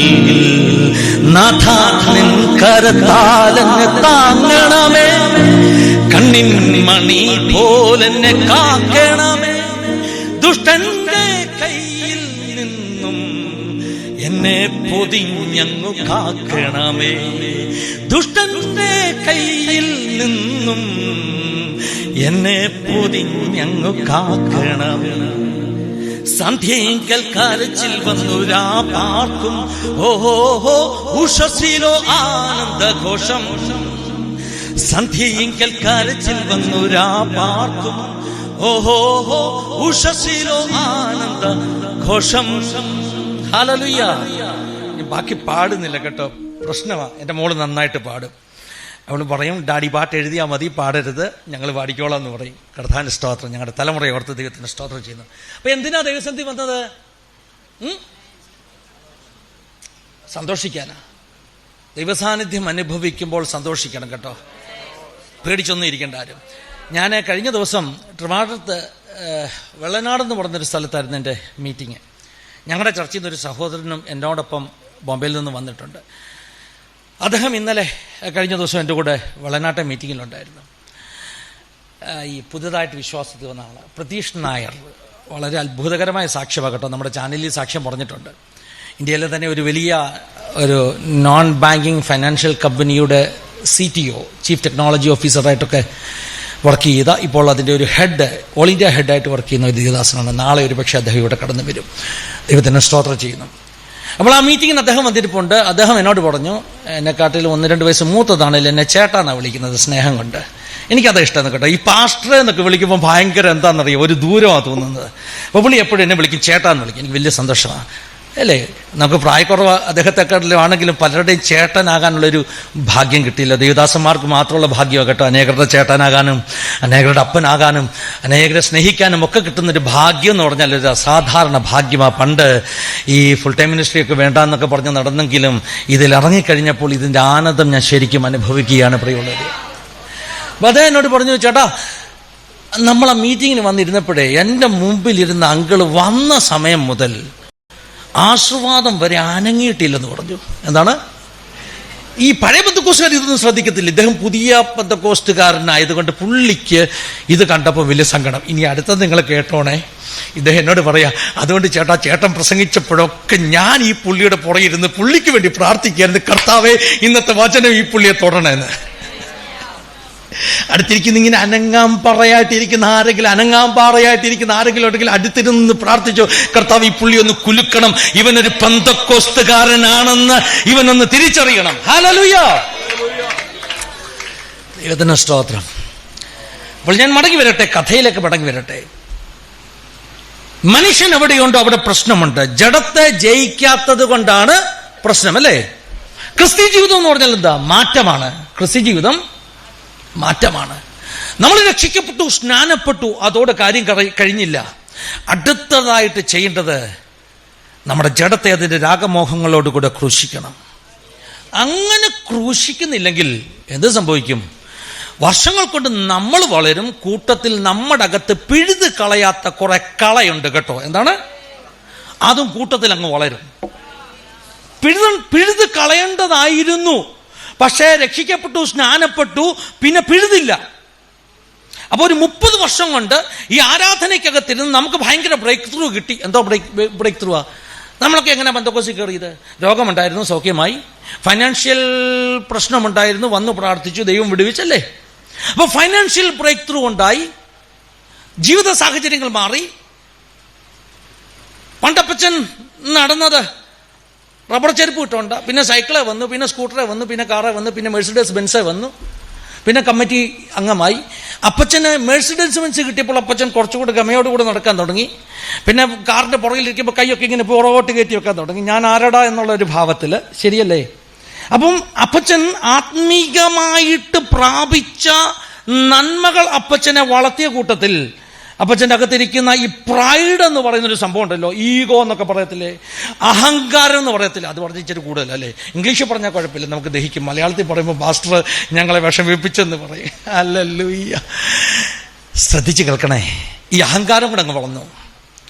അങ്ങനെ വന്നപ്പോൾ അപ്പച്ചൻ ആരും പറഞ്ഞ് കേൾക്കത്തില്ല. അപ്പൊ എന്താ സത്യം? സത്യത്തിൽ പിഴുത് കളയേണ്ട കള നേരത്തെ പിഴുത് കളഞ്ഞില്ല. ഇതെല്ലാം കൂടെ വെച്ചു വളർത്തിയെടുത്തിട്ട് കൊരിന്തു സഭയിലിരിക്കുന്ന മൂപ്പന്മാരെ പോലെ, ഞാൻ 1-ാം നൂറ്റാണ്ടിലെ സഭയുടെ കാര്യമാണ് പറഞ്ഞത്, നമ്മുടെ ആരുടെയും കാര്യമല്ല. കൊരിന്തു സഭയ്ക്കകത്തിരിക്കുന്ന മൂപ്പന്മാരെ പോലെ, കൊരിന്തിലെ പാപങ്ങളെന്ന് കേട്ടിട്ടില്ലേ? അറിയാമോ കൊരിന്തിലെ പാപങ്ങൾ? 1 കൊരിന്ത്യർ ലേഖനം എഴുതിയത് തന്നെ കൊരിന്തിലെ പാപങ്ങളെ കുറിച്ച് വിവരിക്കാനാണ് കേട്ടോ. എന്തൊക്കെ പാപങ്ങളാണ്! നൊന്ന പക്ഷം. ഞാൻ പൗലോസിന്റെ പക്ഷമാ. നമ്മുടെ ഭാഷയിൽ പറഞ്ഞാൽ, ഇന്ന് 2026 ഭാഷയിൽ പറഞ്ഞാൽ, ഞാൻ പൗലോസിന്റെ പാനല, ഞാൻ അപ്പല്ലോസിന്റെ പാനല എന്നൊക്കെ പറയുന്ന പക്ഷാഭേദങ്ങൾ തുടങ്ങിയത് 1-ാം നൂറ്റാണ്ടിൽ തന്നെയാണ്. കാരണം മനുഷ്യൻ എവിടെയുണ്ടോ ഇതെല്ലാം അവിടെയുണ്ട്. ഇതില്ലാതാകണമെങ്കിൽ സഭയ്ക്കകത്ത് ജഡത്തെ ക്രൂശിക്കുന്ന വചനങ്ങൾ പ്രഘോഷിക്കപ്പെടണം. സഭയ്ക്കകത്ത് ജഡത്തെ ക്രൂശിക്കുന്ന വചനങ്ങൾ പ്രഘോഷിക്കപ്പെടണം. പാപത്തിന് എതിരെ സംസാരിക്കണം. ഹല്ലേലൂയ. പാപത്തിനെതിരെ, ജഡത്തിനെതിരെ, നിത്യതയെക്കുറിച്ച് സംസാരിക്കുന്ന, യേശുക്രിസ്തുവിനെ കുറിച്ച് സംസാരിക്കുന്ന, ആരെക്കുറിച്ച്? ഹല്ലേലൂയ. യേശുക്രിസ്തുവിനെ കുറിച്ച്. ഇന്ന് രാവിലെ ഞാൻ കണ്ട ഒരു വീഡിയോയുടെ ടൈറ്റിലാണ്. ഈ വീഡിയോ കണ്ടു കഴിഞ്ഞാൽ പാസ്റ്റർമാരുടെ പ്രസംഗം പോകും. കാരണം യേശു അബ്രഹാമിനെ കുറിച്ചും ദാവീദിനെ കുറിച്ചും ഒന്നും പ്രസംഗിച്ചില്ലെന്ന്. ഹലോ, കേട്ടായിരുന്നത്? കണ്ടായിരുന്നത്? അങ്ങനെ ഒരു വീഡിയോ? അങ്ങനെ ഒരു വീഡിയോ ഞാൻ ടൈറ്റിലേ കണ്ടുള്ളൂ കേട്ടോ, വീഡിയോ കണ്ടില്ല കേട്ടോ. എന്താ പ്രശ്നം എന്നറിയാം? യേശു അബ്രഹാമിനെ കുറിച്ചും ദാവീദിനെ കുറിച്ചും ഒന്നും പറഞ്ഞിട്ടില്ലേ? ഉണ്ടെന്നേ. പുതിയ നിയമത്തിൻ്റെ അകത്ത് യേശു, അബ്രഹാം, ദാവീദ്, പിന്നെ ആരാണ്, പിന്നെ ഏലിയാവ്, യോന, മോശ, ഇവരെ കുറിച്ചൊക്കെ എത്ര പ്രാവശ്യം യേശു പറഞ്ഞതല്ലേ? ഹലോ, യേശു ഇവരെ കുറിച്ചൊക്കെ എന്താ പറഞ്ഞെന്നറിയാമോ? യേശു ഇവരെ കുറിച്ചൊക്കെ പറഞ്ഞപ്പോൾ ഇവരൊക്കെ മനുഷ്യപുത്രനെ കുറിച്ച് എന്ത് പറഞ്ഞെന്നാ പറഞ്ഞത്? അപ്പൊ നമ്മുടെ സഭകൾക്കകത്ത് അബ്രഹാമിനെ കുറിച്ചും ദാവീദിനെ കുറിച്ചും പ്രസംഗിച്ചാൽ ഒന്നും കുഴപ്പമില്ല. പ്രസംഗിക്കേണ്ടത് പഴയ നിയമത്തിന്റെ ഓരോ താളിലും മറഞ്ഞു നിൽക്കുന്ന ദൈവപുത്രനെ കുറിച്ച്, കർത്താവ് യേശു ക്രിസ്തുവിനെ കുറിച്ച്, ലോക രക്ഷകനാകുന്ന മസിഹയെ കുറിച്ചാണ് പ്രസംഗിക്കേണ്ടത്. Wherever Christ is preached, എവിടെയൊക്കെ യേശുവിനെ പ്രസംഗിച്ചിട്ടുണ്ടോ ജനം ജഡത്തെ കൊന്ന് മാനസാന്തരത്തിലേക്ക് നയിക്കപ്പെട്ടിട്ടുണ്ട്. ഹല്ലേലൂയ. ഞാൻ അമേരിക്കയിലെ ഒരു കൊറിയൻ ചർച്ചിൽ അവരുടെ സ്റ്റേജിൽ, അവരുടെ പോഡിയത്തിന്റെ മുമ്പിൽ നിൽക്കുക. അപ്പോൾ ആ പോഡിയത്തിൻ്റെ മണ്ടയ്ക്ക് ഒരു വെള്ള പേപ്പറിൽ ഒരു പ്രിന്റ് ചെയ്ത് ഇങ്ങനെ എന്തോ ഒട്ടിച്ചു വെച്ചിരിക്കുന്നു. എനിക്കൊരു കൗതുകം തോന്നി. സാധാരണ ഇങ്ങനെയൊക്കെ കുറിപ്പടി വെക്കത്തില്ലേ? ചിലപ്പം പുറകിൽ നിന്ന് കുറിപ്പടി വരും, പാസ്റ്ററെ സമയം തീർന്നു എന്ന് പറഞ്ഞുകൊണ്ട്. അപ്പം ഞാനൊരുത്തു സമയത്തിൻ്റെ കാര്യമായിരിക്കും കുറിപ്പടി ഒട്ടിച്ചു വെച്ചിരിക്കുന്നു വലിയൊരു പേപ്പറിൽ, വെള്ള ഷീറ്റിൽ. അപ്പോൾ അവിടെ ഒരു വാക്യം എഴുതി വെച്ചിരിക്കുക. യോഹന്നാന്റെ സുവിശേഷത്തിലെ ഒരു വാക്യമാണ് കേട്ടോ. ആ വാക്യം ഇങ്ങനെയാണ്: sir, we want to see Jesus. യോഹന്നാന്റെ സുവിശേഷത്തിലെ വാക്യം. ചിലർ വന്നിട്ട് യേശുവിനെ ഞങ്ങൾക്ക് കാണണമെന്ന് പറഞ്ഞു. We want to see. താഴൊരു കുറിപ്പ്: pastor, so we also want to see Jesus. നമ്മുടെ പോഡിയത്തിൽ അത് എഴുതി ഒട്ടിച്ചാൽ നല്ലതാ. Whenever you preach, forget about everything. മറ്റെല്ലാം മറന്നിട്ട് ക്രൂശിക്കപ്പെട്ട ക്രിസ്തുവിനെ മാത്രം മനസ്സിൽ ധ്യാനിച്ചുകൊണ്ട് ഏതൊക്കെ സഭകളിൽ പ്രസംഗങ്ങൾ നടക്കുന്നുവോ ആ സഭകളിൽ മാനസാന്തരമുണ്ടാകും, ആ സഭകളിൽ ഐക്യതയുണ്ടാകും, ആ സഭകളിൽ ക്രിസ്തു അനുരൂപമായി ജനം വളരും. ജഡത്തെ വെറുത്ത് ആത്മാവിൽ വളരുന്ന സഭകൾ ഉണ്ടാകും. That's A secret. അതാണ് രഹസ്യം. ഞാൻ പഴയ നിയമത്തിൽ നിന്ന് ഒത്തിരി പ്രസംഗിക്കുന്നത് ദേവദാസൻ. ഇന്നും പഴയ നിയമത്തിൽ നിന്നാണ് പ്രസംഗിക്കാൻ പോകുന്നത്. ഇന്നും നാളെ പഴയ നിയമത്തിൽ നിന്നാണ് പ്രസംഗിക്കാൻ പോകുന്നത്. പക്ഷേ എന്നെ അത്ഭുതപ്പെടുത്തിയ കാര്യം ഞാൻ പറയാം. ഉൽപ്പത്തി മുതൽ മലാഖി വരെ പഴയ നിയമത്തിൻ്റെ എല്ലാ താളിലും ഞാൻ നോക്കുമ്പോൾ കാണുന്നത് അബ്രഹാമിനെയല്ല, ദാവീദിനെയല്ല, യേശുക്രിസ്തുവിനെയാണ്. ഇതിന്റെ കാരണം എന്താണെന്നറിയാമോ? ഈ വേദപുസ്തകത്തെ 3 സെന്റൻസിൽ നമുക്ക് പറയാൻ പറ്റും. എത്ര സെന്റൻസിൽ? 3 or 4 സെന്റൻസിൽ വേദപുസ്തകത്തിന്റെ മുഴുവൻ കഥയും സമ്മറൈസ് ചെയ്യാൻ പറ്റും. ഹാലീസ് ബൈബിൾ ഹാൻഡ് ബുക്ക് എന്ന് പറയുന്ന ഒരു പുസ്തകമുണ്ട്. ദേവദാസന്മാർക്കൊക്കെ അറിയാം, അവരൊക്കെ പഠിക്കുന്ന ഒരു പുസ്തകമാണ് ഹാലീസ് ബൈബിൾ ഹാൻഡ് ബുക്ക്. അതിൻ്റെ ആമുഖം, അതിൻ്റെ ഒരു പ്രീഫേസിൽ എഴുതിയിരിക്കുന്ന ചില വാചകങ്ങളുണ്ട്. ബൈബിൾ 2 ഭാഗമാണ് അല്ലേ? ബൈബിൾ എത്ര ഭാഗമാണ്? 2 ഭാഗം. പുതിയ നിയമവും പണക്കില്ലല്ലോ. ഞാനിങ്ങനെ ചോദ്യം ചോദിക്കുന്നുണ്ട്. ഞാൻ പറഞ്ഞില്ല, ഞാൻ ബോംബെന്ന് വന്നത് ഞാൻ ചോദ്യം ചോദിക്കും. ഹല്ലേലൂയ. എനിക്കിങ്ങനെ പറയുന്നതാണ് ഇഷ്ടം. അല്ലാതെ കുറേ ബഹളമുണ്ടാക്കിയിട്ട് ഞാൻ കലയുരുത്തുന്ന അങ്ങ് പോവും. നിങ്ങൾക്കൊന്നും മനസ്സിലായില്ല, എന്താ പ്രയോജനം? എനിക്ക് വലിയ ആഗ്രഹമുണ്ട് കേട്ടോ, ഈ തൊണ്ട വയ്യാതെ ഞാനിത് പറയുമ്പോൾ ഇതിനകത്ത് എല്ലാ വാക്കുകളും നിങ്ങളുടെ ഹൃദയത്തിൻ്റെ അകത്ത് കയറണമെന്ന്. ശ്രദ്ധിച്ചാട്ട് പ്രിയമുള്ളവരെ, Bible hand book, Halley's Bible hand ബുക്കിൽ പറഞ്ഞിരിക്കുകയാണ് വേദപുസ്തകത്തിൻ്റെ 2 ഭാഗമാണ്. ആദ്യത്തെ ഭാഗം ഇറ്റ്സ് അബൌട്ട് എ നേഷൻ, അതൊരു രാഷ്ട്രത്തിൻ്റെ ചരിത്രമാണ്. It's about a nation. 2ാമത്തെ ഭാഗം ഇറ്റ്സ് അബൌട്ട് എ പേഴ്സൺ, അത് ഒരു വ്യക്തിയുടെ കഥയാണ്. ശ്രദ്ധിച്ചു കേൾക്കണം. വേദപുസ്തകത്തിൻ്റെ 1ാമത്തെ ഭാഗം ഒരു ദേശത്തിൻ്റെ കഥയാണ്. എല്ലാവരും പറഞ്ഞാട്ടെ, വേദപുസ്തകത്തിൻ്റെ 1ാമത്തെ ഭാഗം ഒരു ദേശത്തിൻ്റെ കഥയാണ്. വേദപുസ്തകത്തിൻ്റെ 2ാമത്തെ ഭാഗം ഒരു വ്യക്തിയെ കുറിച്ചാണ്. ഇങ്ങനെ ഏറ്റു പറയുന്നതുകൊണ്ടുള്ള ഗുണം എന്താണെന്നറിയാം? നിങ്ങൾ ഈ സ്കൂളുകളുടെ അടുക്കളിൽ കൂടെ പോയിട്ടുണ്ടോ? കുഞ്ഞുങ്ങൾ ഏറ്റു പറയുന്നത് കേട്ടിട്ടില്ലേ? It's A method of learning. പഠിക്കാനുള്ള മെത്തേഡാണ്. നമ്മൾ പാസ്റ്റർമാർ പ്രസംഗിക്കുമ്പോൾ അതൊന്ന് പറഞ്ഞു കഴിഞ്ഞാൽ നമുക്ക് വേഗത്തിൽ ഹൃദയത്തിൽ പതിയുമെന്ന്. കഴിഞ്ഞ ദിവസം വെള്ളനാട്ട് ഒരു ആൻറ്റി വന്നിട്ട് എന്നോട് പറഞ്ഞു, പാസ്റ്ററെ ഈ പ്രസംഗം കേൾക്കുന്നതെല്ലാം ഞാൻ മറന്നുപോയി, എൻ്റെ തല കഴിച്ചൊന്ന് പ്രാർത്ഥിക്കണമെന്ന്. അത് തല കഴിച്ച് പ്രാർത്ഥിച്ചിട്ടൊന്നും അത് മാറത്തില്ല, പഠിക്കണം അല്ലേ പാസ്റ്ററെ? നമ്മൾ മെനക്കെടണമെന്നേ. ഹല്ലേലൂയ. നമ്മൾ പാസ്റ്റർ പറയുമ്പോൾ ഒന്ന് പറയണം. എല്ലാവരും പറഞ്ഞാട്ടെ, വേദപുസ്തകത്തിൻ്റെ ആദ്യത്തെ ഭാഗം ഒരു ദേശത്തിൻ്റെ കഥയാ. പറഞ്ഞാട്ടെ. മടിയൊന്നും വേണ്ട, പഠിക്കാനല്ലേ ഇരിക്കുന്നത്. വേദപുസ്തകത്തിൻ്റെ 2ാമത്തെ ഭാഗം ഒരു വ്യക്തിയുടെ ചരിത്രമാണ്. അപ്പൊ ഇത് തമ്മിൽ എന്താ ബന്ധം? ദൈവം ഈ ദേശത്തെ സൃഷ്ടിച്ചു ഈ വ്യക്തിയെ ഭൂമിയിലേക്ക് കൊണ്ടുവരുവാൻ. തീർന്നു. ഇസ്രായേൽ എന്ന നേഷ്യനെ ദൈവം സൃഷ്ടിച്ചു എന്നാണ് വേദപുസ്തകം പറയുന്നത്. ഇപ്പോഴോ യാക്കോബേ, നിന്നെ സൃഷ്ടിച്ചവനും ഇസ്രായേലെ നിന്നെ നിർമ്മിച്ചവനും. എന്തിനു വേണ്ടിയാണ് ഇസ്രായേലിനെ നിർമ്മിച്ചത്? യേശുക്രിസ്തു എന്ന ലോകരക്ഷകനെ ഭൂമിയിലേക്ക് കൊണ്ടുവരുവാൻ. എത്ര വലിയ കാര്യപരിപാടിയായിരുന്നു എന്നറിയാമോ? ഹല്ലേലൂയ. യേശു കർത്താവ് എവിടെ ജനിച്ചത്? ബേത്ലഹേമിൽ. ഇതിന്റെ പ്രത്യേകത എന്താണെന്നറിയാമോ? ഈ വേദപുസ്തക ചരിത്രമെല്ലാം നടന്ന ആ സ്ഥലമുണ്ടല്ലോ, മിഡിൽ ഈസ്റ്റ് എന്ന് പറഞ്ഞ സ്ഥലം. നമ്മളെ ഒരു മാപ്പ് ഇങ്ങനെ വിരിച്ചിട്ട് കഴിഞ്ഞ്, ഒരു മാപ്പ് വിരിച്ചിട്ടിട്ട് നമ്മുടെ പഴയ കണക്കിൻ്റെ ബോക്സ് ഉണ്ടല്ലോ, എന്താ കോമ്പസ് അല്ലേ, അതിനകത്തൊരു സംഭവം ഇല്ലേ, ഇങ്ങനെ റൗണ്ട് നമ്മൾ വരയ്ക്കുന്നൊരു സംഭവം. എന്താ പറഞ്ഞത്? മറന്നുപോയി മക്കളെ, 30-35 വർഷം മുമ്പ് എടുത്തതാ കോമ്പസ് അല്ലേ. ആ കോമ്പസിന്റെ സെൻട്രൽ പോയിന്റ് എടുത്ത് ജെറുസലേമിൽ വെച്ചിട്ട് ഒരു വട്ടം വരച്ചാൽ ഭൂമിയിലുള്ള മാപ്പിലുള്ള സകല രാജ്യങ്ങളും ഈ വട്ടത്തിൻ്റെ അകത്താവും. അതിന്റെ അർത്ഥം എന്താണെന്നറിയാം? അതിന് വലിയ അർത്ഥമാണ്. അതിന്റെ അർത്ഥം, ദൈവം തൻ്റെ പുത്രനെ ഭൂമിയിലേക്ക് അയച്ചപ്പോൾ ദൈവം നോക്കി എവിടെ അയക്കേണ്ടതെന്ന്. ഇന്ത്യയിൽ അയച്ചാൽ പറയും അവൻ കിഴക്കരുടെ ദൈവമെന്ന് പറയും. അമേരിക്കയിൽ അയച്ചാൽ പറയും അവൻ പടിഞ്ഞാറുകാരുടെ ദൈവമെന്ന് പറയും അല്ലേ. ദൈവത്തിന് പാർഷ്വാലിറ്റി ഇല്ലാത്തത് കൊണ്ട് അവൻ ഭൂമിയുടെ ഒത്ത മധ്യഭാഗത്ത് ഇറങ്ങി വന്നു. കിഴക്കരെയും പടിഞ്ഞാറുകാരെയും തെക്കുകാരെയും വടക്കുകാരെയും എല്ലാവരും വിടുവിക്കാൻ ഇറങ്ങി വന്നു. ഹല്ലേലൂയ. ദൈവത്തിന് മുഖപക്ഷമില്ല കേട്ടോ. അവൻ ഭൂമിയുടെ മധ്യഭാഗത്ത് ഇറങ്ങി വന്നത്. അവൻ ക്രൂശിക്കപ്പെട്ടത് ഭൂമിയുടെ മധ്യഭാഗത്ത്. ക്രിസ്തീയ വിശ്വാസം എന്ന് പറയുന്നത് ഇതൊരു പാശ്ചാത്യ വിശ്വാസം അല്ല. ഹലോ, ഇതൊരു പാശ്ചാത്യ വിശ്വാസം അല്ല. ഇത് ഭൂമിയുടെ ഒത്ത മധ്യഭാഗത്ത് അങ്കുരിച്ച മുളച്ചു വന്ന ഒരു വിശ്വാസമാണ് ക്രിസ്തീയ വിശ്വാസം എന്ന് പറയുന്നത്. ഞാൻ മടങ്ങി വരട്ടെ. കൊരിന്ത് സഭയ്ക്കകത്ത് എന്തുണ്ട്? പ്രശ്നങ്ങളുണ്ട്. കൊരിന്തിലെ പാപങ്ങൾ, ജഡത്തെ ജയിക്കാൻ അവർക്ക് എന്ത് പറ്റിയിട്ടില്ല? കഴിഞ്ഞിട്ടില്ല. പൗലോസ് പറയുന്നു, ഇപ്പോഴും നിങ്ങൾ ശിശുക്കളെ പോലെയാണ്. എന്താ സംഭവം? ശിശുക്കളെ പോലെ എന്ന് പറഞ്ഞാൽ ശിശുക്കളുടെ സ്വഭാവം നോക്കിയാൽ മതി.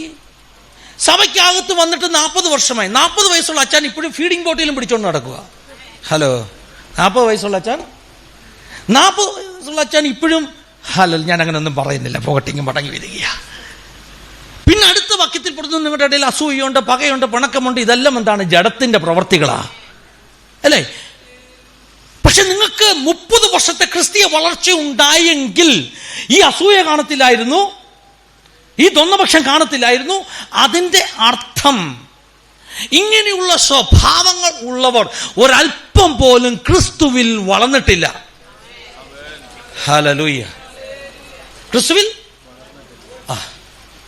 പൗലോസ് കൊരിന്ത് ലേഖനത്തിൽ കൃപാവരങ്ങളെ കുറിച്ച് സംസാരിക്കുമ്പോൾ, 1 കൊരിന്ത് ലേഖനം 13, 12, 13, 14 ഈ 3 അധ്യായങ്ങൾ കൃപാവരങ്ങളെ കുറിച്ചല്ലേ. 12-ാം അധ്യായത്തിൽ വൻ കൃപാവരങ്ങളുടെ കാര്യം പറഞ്ഞു. കൃപാവരങ്ങളെ ആഗ്രഹിക്കണമെന്ന് പറഞ്ഞു. 14-ാം അധ്യായത്തിൽ അത് കണ്ടിന്യൂ ചെയ്തു. പക്ഷെ ഇടയ്ക്ക് കയറ്റി ഒരു അധ്യായം വെച്ചു. ഏതാ അധ്യായം? സ്നേഹത്തിന്റെ അധ്യായം, അല്ലേ? എന്തിനങ്ങനെ പറഞ്ഞെന്നറിയാമോ? പറഞ്ഞു തരാം. അതായത് 12-ാം അധ്യായത്തിൽ പ്രവചനവരം, ഭാഷാവരം ഇതെല്ലാം കൂടെ കേട്ടിട്ട് നമ്മളെല്ലാം കൂടെ പ്രാർത്ഥിക്കാൻ തുടങ്ങി, കർത്താവ് പ്രവചനം തരണം, ഭാഷാവരം തരണമെന്ന്. നിങ്ങൾക്കൊരു രഹസ്യം ഞാൻ പറഞ്ഞുതരാം. കൃപാവരങ്ങൾ, ശ്രദ്ധിച്ചു കേൾക്കണം, ആത്മിക വളർച്ചയുടെ അടയാളമല്ല. കൃപാവരങ്ങൾ, പാസ്റ്റർ എന്താ ഈ പറയുന്നത്? നമ്മൾ പറയത്തില്ലേ ആച്ചാന് നല്ല വളർച്ചയാന്ന്? ഏത്? നമ്മളെങ്ങനെ വളർച്ച അളക്കുന്നത്? ഒരാൾ രക്ഷിക്കപ്പെട്ട് സ്നാനപ്പെട്ട് സഭയ്ക്കകത്ത് വരുന്നു. ആദ്യത്തെ ഞായറാഴ്ച സാക്ഷ്യം പറയാൻ എഴുന്നേറ്റപ്പോൾ 2 വാചകം പോലും പറയാൻ പറ്റത്തില്ലായിരുന്നു, അല്ലേ? ശരിയല്ലേ? പിന്നെ ഒരു 2-3 മാസം കഴിഞ്ഞപ്പോൾ പുള്ളി നേരെ ഒരു സാക്ഷ്യം പറഞ്ഞപ്പോൾ നമ്മൾ പറഞ്ഞു അച്ഛന് നല്ല വളർച്ചയാന്ന് പറഞ്ഞു. ശരിയല്ലേ? പിന്നെ 1 വർഷം കഴിഞ്ഞപ്പോൾ പുള്ളി ഒരു വാക്യം കൊണ്ട് എടുത്തോണ്ട് ഒരു പ്രബോധനം പറഞ്ഞു നല്ല വളർച്ചയാന്ന് പറഞ്ഞു. പിന്നെ അടുത്ത വർഷം പ്രവചിച്ചപ്പോൾ നമ്മൾ പറഞ്ഞു അച്ഛൻ വളർന്നെന്ന് പറഞ്ഞു. അച്ഛൻ വളർന്നില്ല. കൃപാവരങ്ങൾ ചിലർക്ക് സ്നാനപ്പെടുന്നതിന് മുമ്പ് കിട്ടിയിട്ടില്ലേ? അതിനർത്ഥം വളർന്നെന്നാണോ അർത്ഥം? വേദപുസ്തകം കൃത്യമായിട്ട് പറയുന്നു, കൃപാവരങ്ങൾ നിങ്ങളിൽ അഴക് കുറഞ്ഞ അവയവങ്ങളെ അലങ്കരിക്കാൻ ദൈവം കൊടുക്കുന്നതാണ്. അത് ആത്മീക വളർച്ചയുടെ തെളിവല്ല. അതുകൊണ്ട് ആരെങ്കിലും പ്രവചനവരം കിട്ടിയാൽ അഹങ്കരിക്കരുത്. ഞാൻ കർത്താവിന്റെ അടുത്ത പുള്ളി അതുകൊണ്ട് പ്രവചനം തന്നെന്ന്. നീ ഏറ്റവും അഴക് കുറഞ്ഞതായതുകൊണ്ട് നിന്നെ ഒന്ന് മാനിക്കാൻ കർത്താവ് ചെയ്തതാ. ഇതാ വേദപുസ്തകം. അയ്യോ, പ്രശ്നമായല്ലോ. നമുക്ക് ഈ ബോംബെക്കാരനെ അടുത്ത പ്രാവശ്യം വിളിക്കരുത്. ഹല്ലേലൂയ. ഇങ്ങനൊക്കെ വേദപുസ്തകം പറയുന്നത് മനസ്സിലായോ?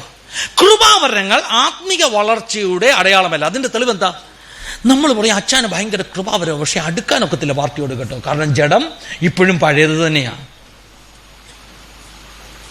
ഈ ആത്മീയ വളർച്ച ഇല്ലാത്തവരുടെ കയ്യിൽ കൃപാവരം കിട്ടിയാൽ എന്ത് ചെയ്യും? ആത്മീയ വളർച്ച ഇല്ലാത്തവരുടെ കയ്യിൽ കൃപാവരം കിട്ടിയാൽ എന്ത് ചെയ്യും? 5 വയസ്സുള്ള കൊച്ചിന്റെ കയ്യിൽ AK-47 കൊടുത്താൽ എന്ത് ചെയ്യും? എന്തോ ചെയ്യും? സംഭവം ഭയങ്കര കൃപാവരമാണ് കേട്ടോ. ഇവൻ അറിയത്തില്ല ആർക്കിട്ടാ വെടിവെക്കേണ്ടത്. കാണുന്നവനൊക്കെ ഇട്ട് വെടിവെക്കും. ശരിയല്ലേ? ശുശ്രൂഷ ആകെ അപമാനമാകും. ശരിയല്ലേ? പല കൃപാവര പ്രാപ്തർക്കും പറ്റുന്ന അബദ്ധം, ആത്മിക വളർച്ചയില്ല, ജഡത്തെ ജയിക്കുന്നില്ല, കൃപാവരമുണ്ട്, ഇതാണ് ആത്മിക വളർച്ചയെന്ന് തെറ്റിദ്ധരിച്ച് ജീവിക്കുന്നു. എനിക്കൊരു മോനെ അറിയാം. അന്ന് അവൻ മോനായിരുന്നു, ഇപ്പം വലുതായി കേട്ടോ. ഹല്ലേലൂയ. അവൻ ഈ കൊച്ചു പ്രായത്തിൽ സ്വല്പം വൈകല്യങ്ങളൊക്കെ ഉള്ള മോനാ.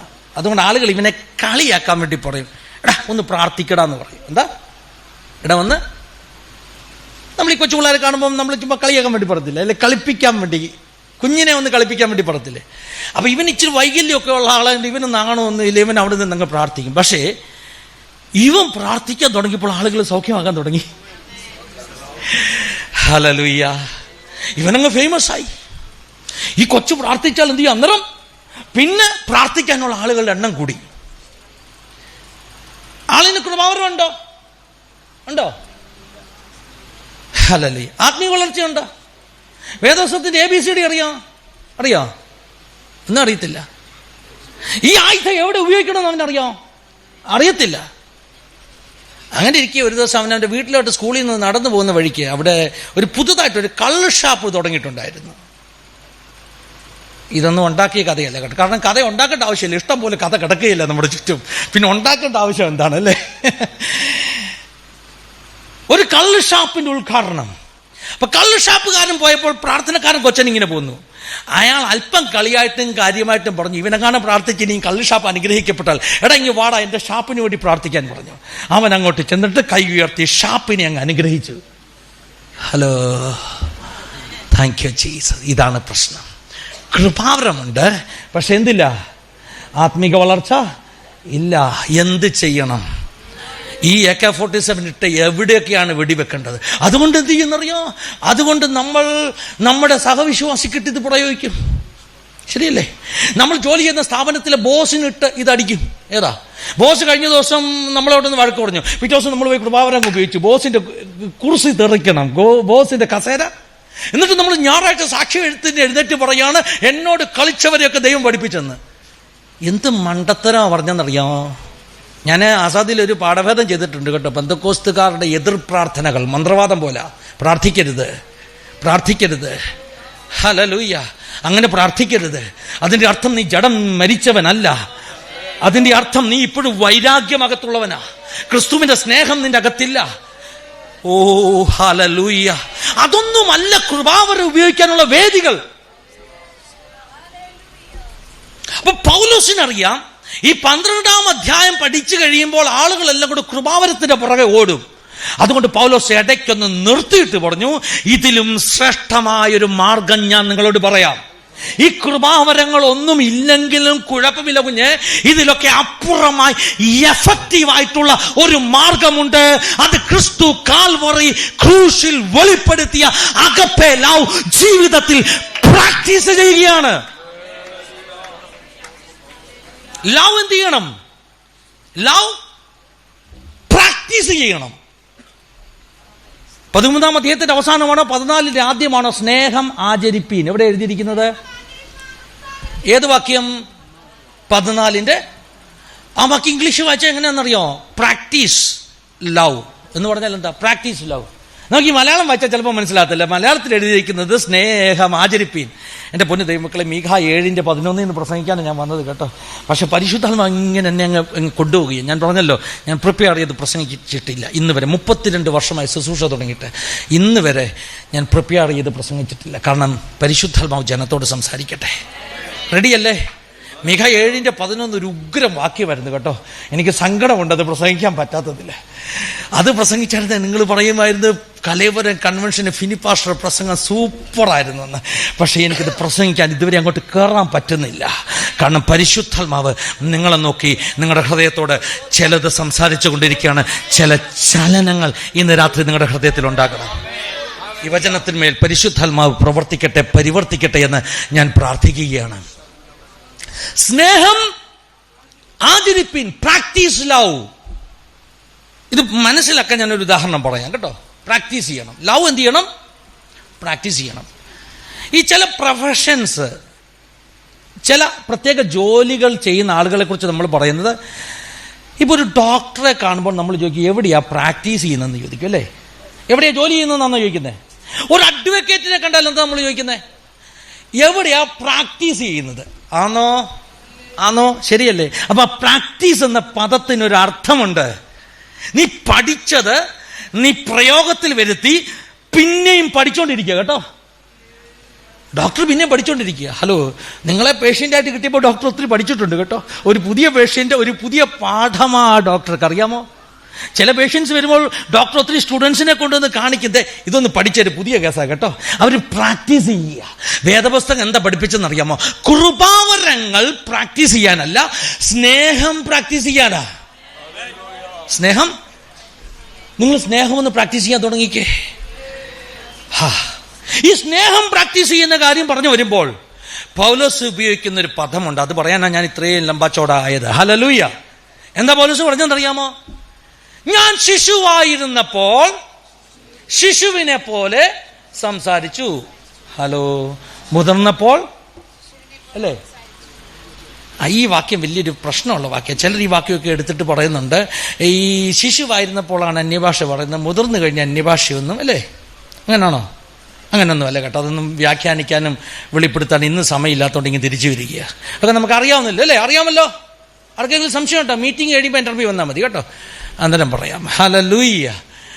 ഞാൻ ശിശുവായിരുന്നപ്പോൾ ശിശുവിനെ പോലെ സംസാരിച്ചു, മുതിർന്ന ശേഷം അങ്ങനെ സംസാരിച്ചില്ലെന്ന്.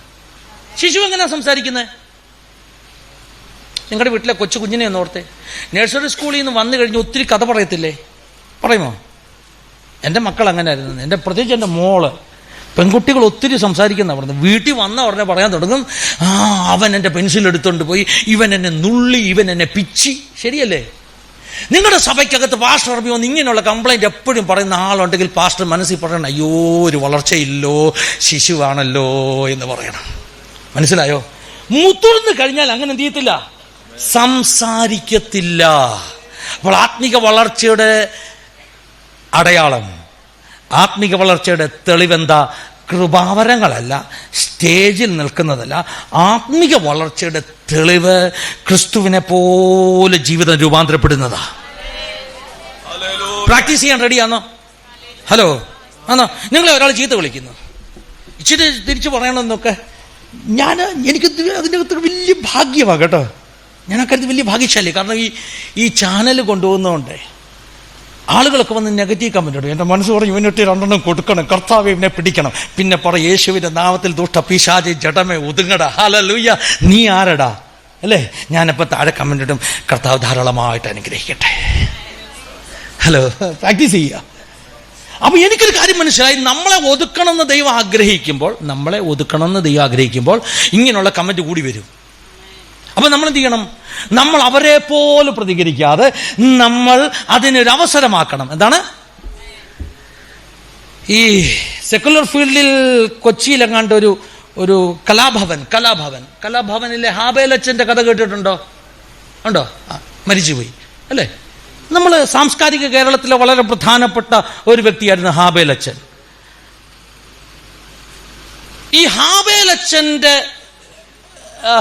കലാഭവനിൽ ഈ കലൂർ സ്റ്റേഡിയത്തിന്റെ അടുത്ത് താമസിച്ചുകൊണ്ടിരുന്ന ഒരു ചെറുക്കൻ പുതുതായിട്ട് ജോയിൻ ചെയ്തെല്ലാം കഴിഞ്ഞിട്ട് ഒരു ദിവസം അച്ഛനോട് പറഞ്ഞു, അച്ഛാ എനിക്ക് ചില സംശയങ്ങൾ ചോദിക്കാനുണ്ടെന്ന് പറഞ്ഞു. ചോദിച്ചോളാൻ പറഞ്ഞു. അപ്പം പറഞ്ഞു, ഈ അച്ഛൻ എല്ലാ ദിവസവും രാവിലെ കലാഭവനിലേക്ക് നടന്നു പോകും. അച്ഛൻ്റെ നടപ്പൊക്കെ ഒരു പ്രത്യേക സ്റ്റൈലില്ല. ഒരു കാലംകൊടയുടെ നടുക്ക് ഇങ്ങനെ പിടിച്ചോണ്ട് ഇങ്ങനെ സ്ട്രെയിറ്റ് ആയിട്ട് നടക്കും. അപ്പൊ ഈ കുട്ടികൾക്ക് ഇത് കാണുന്ന ഒരു തമാശയാണ്. കുട്ടികൾ അച്ഛനെ ചീത്ത വിളിക്കും, അച്ഛനെ കളിയാക്കും, അച്ഛനെ പരിഹസിക്കും. അച്ഛൻ മൈൻഡ് ചെയ്യത്തില്ല. നമ്മളാണെങ്കിൽ തിരിച്ചു നിന്നിട്ട്, ആരടാ നിന്റെ അപ്പനെ അതാടാ അവിടെ വരട്ടാ അല്ലേ, ബഹളം ഉണ്ടാക്കും അല്ലയോ? അച്ഛൻ ഇങ്ങനെ സ്ട്രെയിറ്റ് ആയിട്ട് തന്നെ പോകും. അപ്പൊ ഈ പുതിയ സ്റ്റുഡന്റ് പറഞ്ഞു, അച്ഛൻ ഞാനും അതിനകത്ത് ഒരുത്തനായിരുന്നു, അച്ഛനെ ചീത്ത വിളിക്കുന്ന കൂട്ടത്തിൽ. അച്ഛൻ എന്താ ഒന്നും പ്രതികരിക്കാതെ പോയത്. അപ്പൊ ഈ അച്ഛൻ ഒരു മറുപടി പറഞ്ഞു, എടാ മക്കളെ, ഞാൻ ഈ അച്ഛൻപട്ടം പഠിച്ചപ്പോൾ റോമിൽ കുറെ നാൾ പോയി പഠിച്ചു. അന്ന് ഞങ്ങളെ സഹനം പഠിപ്പിക്കാൻ, ക്ഷമ പഠിപ്പിക്കാൻ റോമിലെ ഞങ്ങളുടെ അധികൃതർ ഗുണ്ടകളെ വാടകയ്ക്ക് എടുത്തിട്ട് ഞങ്ങളെ വഴിവെച്ച് തല്ലുമായിരുന്നു. എന്ത് ചെയ്യുമായിരുന്നു? ഗുണ്ടകളെ വാടകയ്ക്ക് എടുത്തിട്ട് പോയി അവനെ പോയി അടിച്ചിട്ട് വാടാന്ന് പറയും. അടി കൊണ്ടാലും പിന്നെ എന്ത് ചെയ്യണം? സഹിച്ചു നിൽക്കണം, ക്ഷമയോട് കൂടെ നിൽക്കണം. പരിശീലനമാ കേട്ടോ. അപ്പൊ അച്ഛൻ പറയടാ, വാടകയ്ക്ക് ഗുണ്ടകളെ എടുത്ത് അടി കൊണ്ട് ക്ഷമ പഠിച്ചവനാ ഞാൻ. അപ്പൊ കാശ് കൊടുക്കാതെ എന്നെ ക്ഷമ പഠിപ്പിക്കാൻ നിങ്ങൾ ഇരുന്ന് ചീത്ത വിളിക്കുമ്പോൾ ഞാനത് ഉപയോഗിക്കണ്ടേ? ഹലോ, സത്യമല്ലേ? ദൈവദാസനെ, അഭിഷക്തനെ, ദൈവവേദന നിനക്കെതിരെ ഒരാൾ സംസാരിക്കുമ്പോൾ നീ പറയണം, കർത്താവേ നന്ദി, എന്നെ ക്ഷമ പഠിപ്പിക്കാൻ വേണ്ടി, എന്റെ ക്രിസ്തീയത്തിൽ എന്റെ ജഡത്തെ ഒതുക്കാൻ വേണ്ടി, ഇതൊക്കെയാ പെന്തക്കോസ്ത് കേട്ടോ. പെന്തക്കോസ്ത് എന്ന് പറഞ്ഞാൽ അന്യഭാഷ മാത്രമല്ല. അന്യഭാഷ നിങ്ങളുടെ ആത്മീക വളർച്ചയുടെ അടയാളമല്ല. കൃപാവരങ്ങൾ നിങ്ങളുടെ ആത്മീക വളർച്ചയുടെ അടയാളമല്ല. നിങ്ങളെ കാണുന്നവർ നിങ്ങളെ കണ്ടിട്ട് ചോദിക്കണം, നീയാണോ ശരിക്കും ക്രിസ്തു? നീയാണോ ശരിക്കും ക്രിസ്തു അനുരൂപമായി വളരുക, ക്രൈസ്റ്റ് ലൈക്നെസ്സിലേക്ക് വളരുക. ഹല്ലേലൂയ. യേശുവിനെ പോലെയാകുക. സ്വഭാവത്തിൽ യേശുവിനെ പോലെയാകുക. അപ്പോൾ ഞാൻ പറഞ്ഞു വരുന്നത്, എവിടെയൊക്കെ ക്രിസ്തു പ്രഘോഷിക്കപ്പെടുന്നുണ്ടോ, യേശു ക്രിസ്തുവിനെ കുറിച്ച് പ്രസംഗിക്കപ്പെടുന്നുണ്ടോ, അവിടെ രൂപാന്തരമുണ്ടാകും. അവിടെ വ്യക്തികൾ മാറും, സ്വഭാവങ്ങൾ മാറും. എല്ലാ ദിവസവും ചോദിക്കും, കർത്താവേ, ഇന്ന് ഞാൻ ഇവിടെയാണ് പിഴച്ചത്, ഞാൻ ആ പറഞ്ഞ വാക്ക് തെറ്റാണ്, ഇനി ഞാനത് പറയത്തില്ല. ഓരോ ദിവസവും പരിശുദ്ധാത്മാവ് നമ്മെ പഠിപ്പിക്കാൻ തുടങ്ങും കേട്ടോ. അങ്ങനെ ഒരു ജീവിതം ഉണ്ടാകണം. ഒരു വാട്ടപ്പന്തക്കോസ്തുകാരനായി ജീവിക്കരുത്. ഞാനൊരു വാട്ടപ്പന്തക്കോസ്തുകാരനായിരുന്നു. 10ാം ക്ലാസ്സിൽ പഠിച്ചപ്പോൾ സ്നാനപ്പെട്ടു, പക്ഷെ മാനസാന്തരപ്പെട്ടില്ല. 1994 ഹല്ലേലൂയ ജനുവരി മാസത്തിൽ എൻ്റെ മേൽ ഇറങ്ങി വന്ന അസാധാരണ ദൈവശക്തി. 1994 നിങ്ങൾ ശ്രദ്ധിക്കണമേ, ഹല്ലേലൂയ, എൻ്റെ മുറിക്കകത്ത് ഇറങ്ങി വന്ന യേശു ക്രിസ്തു എനിക്ക് വട്ടുപിടിച്ചതുപോലായിപ്പോയി. പാസ്റ്ററുടെ മോന. ഇന്ന് വരെ എൻ്റെ യേശു ആരായിരുന്നു എന്നറിയാമോ? ഇന്ന് വരെ എൻ്റെ യേശു സൺഡേ സ്കൂളിൽ കഥകളിൽ പഠിച്ച യേശുവാ. ഇന്ന് എൻ്റെ യേശു എൻ്റെ മുറിക്കകത്ത് ഇറങ്ങി വന്ന് എന്നോട് സംസാരിക്കുന്ന യേശുവാ. വ്യത്യാസമുണ്ടോ? എൻ്റെ ജീവിതം മാറി, ലിറ്ററലി വട്ടുപിടിച്ചതുപോലെ. കാരണം വിശ്വാസത്തിൻ്റെ ക്രിസ്തീയ അനുഭവങ്ങളുടെ ഒരു തേർഡ് ഡയമെൻഷൻ ഉണ്ട്. 3 ഡയമെൻഷൻ അല്ലേ? 3 ഡയമെൻഷൻ. നമ്മൾ 2 അനുഭവിക്കുന്നുള്ളൂ. നമ്മൾ എങ്ങനെ അനുഭവിക്കുന്നത്? വായിച്ചനുഭവിക്കുന്നു, കേട്ടനുഭവിക്കുന്നു അല്ലേ? 3ാമത്തെ ഒരു ഡയമെൻഷൻ ഉണ്ട്, അനുഭവിക്കുക.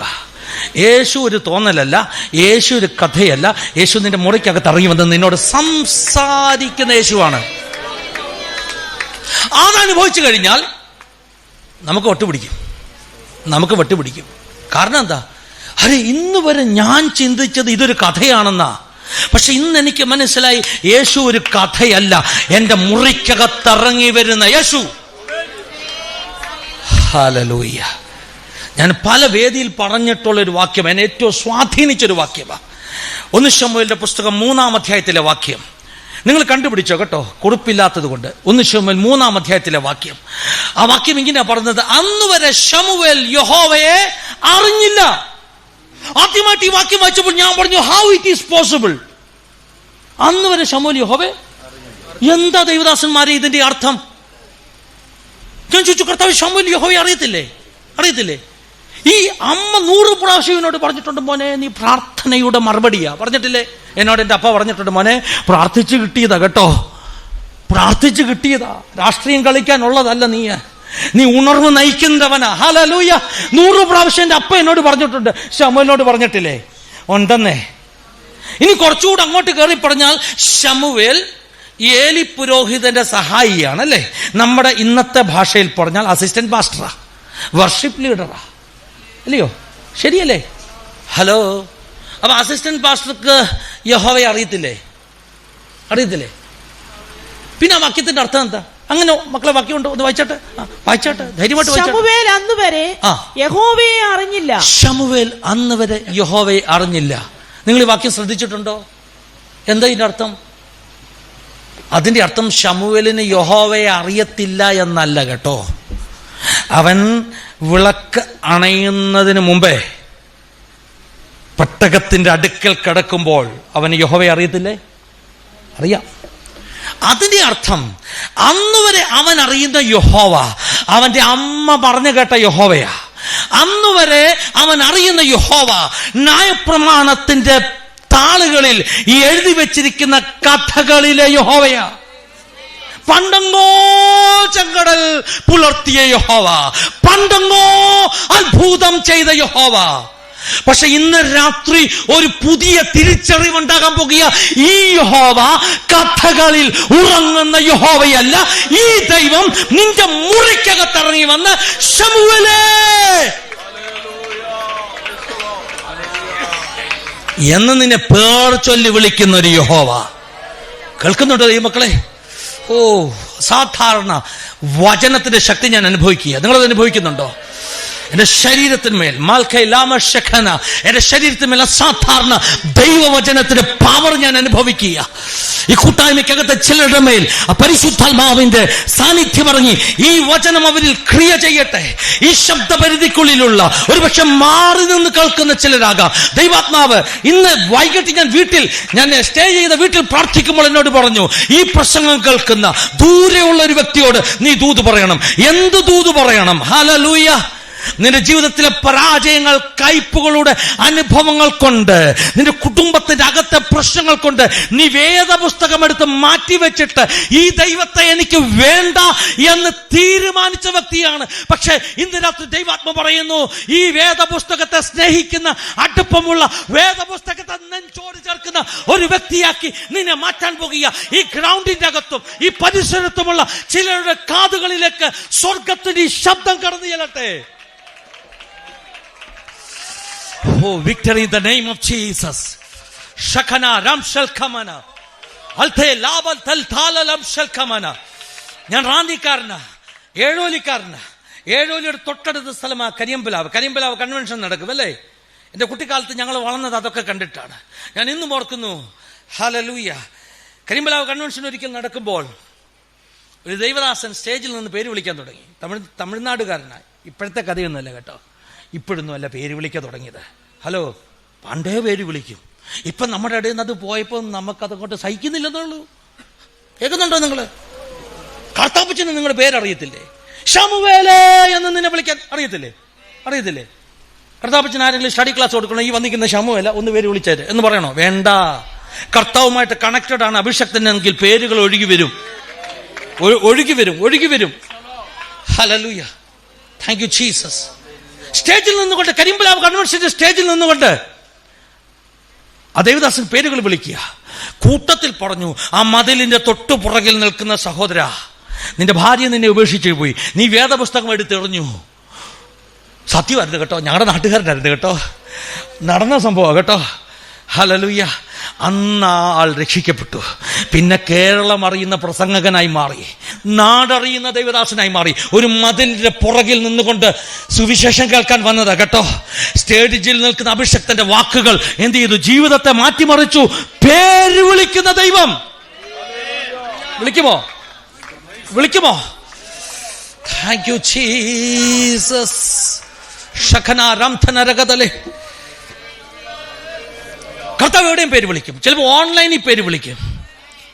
ഹല്ലേലൂയ. ഒരിക്കൽ ആസാദി ചാനലിന്റെ ഒരു പ്രോഗ്രാം നടക്കുകയാണ്, ഒരു ലൈവ് പ്രോഗ്രാം. മണക്കാലയിലെ ജിജി കൊച്ചി സാറിന്റെ മോള് സൂസൻ മാഡമാണ് നമുക്ക് ഗസ്റ്റായിട്ട് വന്നിട്ടുള്ളത്. അവർക്കൊരു സ്കൂളുണ്ട്, സ്പെഷ്യൽ ചിൽഡ്രന് വേണ്ടിയുള്ള സ്കൂൾ. നിങ്ങൾക്കറിയാമല്ലോ മണക്കാലയിലെ ഒരു സ്കൂള്, ദീപ്തി. ഹല്ലേലൂയ. ആ സ്കൂളിന്റെ കാര്യങ്ങളൊക്കെ പറയുക. ആ മീറ്റിംഗിൽ ശക്തമായ ദൈവസാന്നിധ്യം പറഞ്ഞു. ഹല്ലേലൂയ. ശക്തമായ ദൈവസാന്നിധ്യം പറഞ്ഞു. ലാസ്റ്റിൽ പ്രാർത്ഥിക്കാൻ തുടങ്ങിയപ്പോൾ ഞാൻ പേര് വിളിക്കാൻ തുടങ്ങി. ഹലോ, ഞാൻ പേര് വിളിക്കാൻ തുടങ്ങി. ദൈവാത്മാവിനോട് പറഞ്ഞു ആൽബി വിളിക്കാൻ പറഞ്ഞു. ഞാൻ വിളിച്ചു ആൽബി ആണോന്നോ പെണ്ണാന്നോ എനിക്ക് മനസ്സിലായില്ല. പക്ഷെ ദൈവാത്മാവിനോട് പറഞ്ഞു ആൽബി സ്പെഷ്യൽ ചൈൽഡാണ്, ആൽബിയെ കർത്താവ് തൊടുന്നു. ഹല്ലേലൂയ. അടുത്ത ദിവസം നെക്സ്റ്റ് ഡേ ന്യൂയോർക്കിൽ നിന്ന് എനിക്കൊരു കോള് വരികയാ. വിളിച്ച ആളെന്നോട് ചോദിക്കുക, പാസ്റ്റർക്ക് ആൽബിയെ എങ്ങനെ അറിയാം? ഞാൻ പറഞ്ഞു എനിക്കറിയത്തില്ല, ആൽബി ആണാണോ പെണ്ണാന്നോ പോലും എനിക്കറിയത്തില്ല. ഹലോ, പിന്നെ പാസ്റ്റർ എന്തിനാ ആൽബിയുടെ പേര് വിളിച്ചത്? ഞാൻ പറഞ്ഞു ദൈവം എന്നോട് പറഞ്ഞു ആൽബി എന്ന് വിളിക്കാൻ, ഞാനങ്ങ് വിളിച്ചു. Thank you Jesus. അപ്പൊ ആ സഹോദരി എന്നോട് പറയുക, ന്യൂയോർക്കിലുള്ള സഹോദരിയാ കേട്ടോ. ഹല്ലേലൂയ. ആ സഹോദരി എന്നോട് പറയുക, പാസ്റ്ററേ, കഴിഞ്ഞ ഒരാഴ്ചയായിട്ട് എൻ്റെ മകൾ സ്പെഷ്യൽ ചൈൽഡാണ്.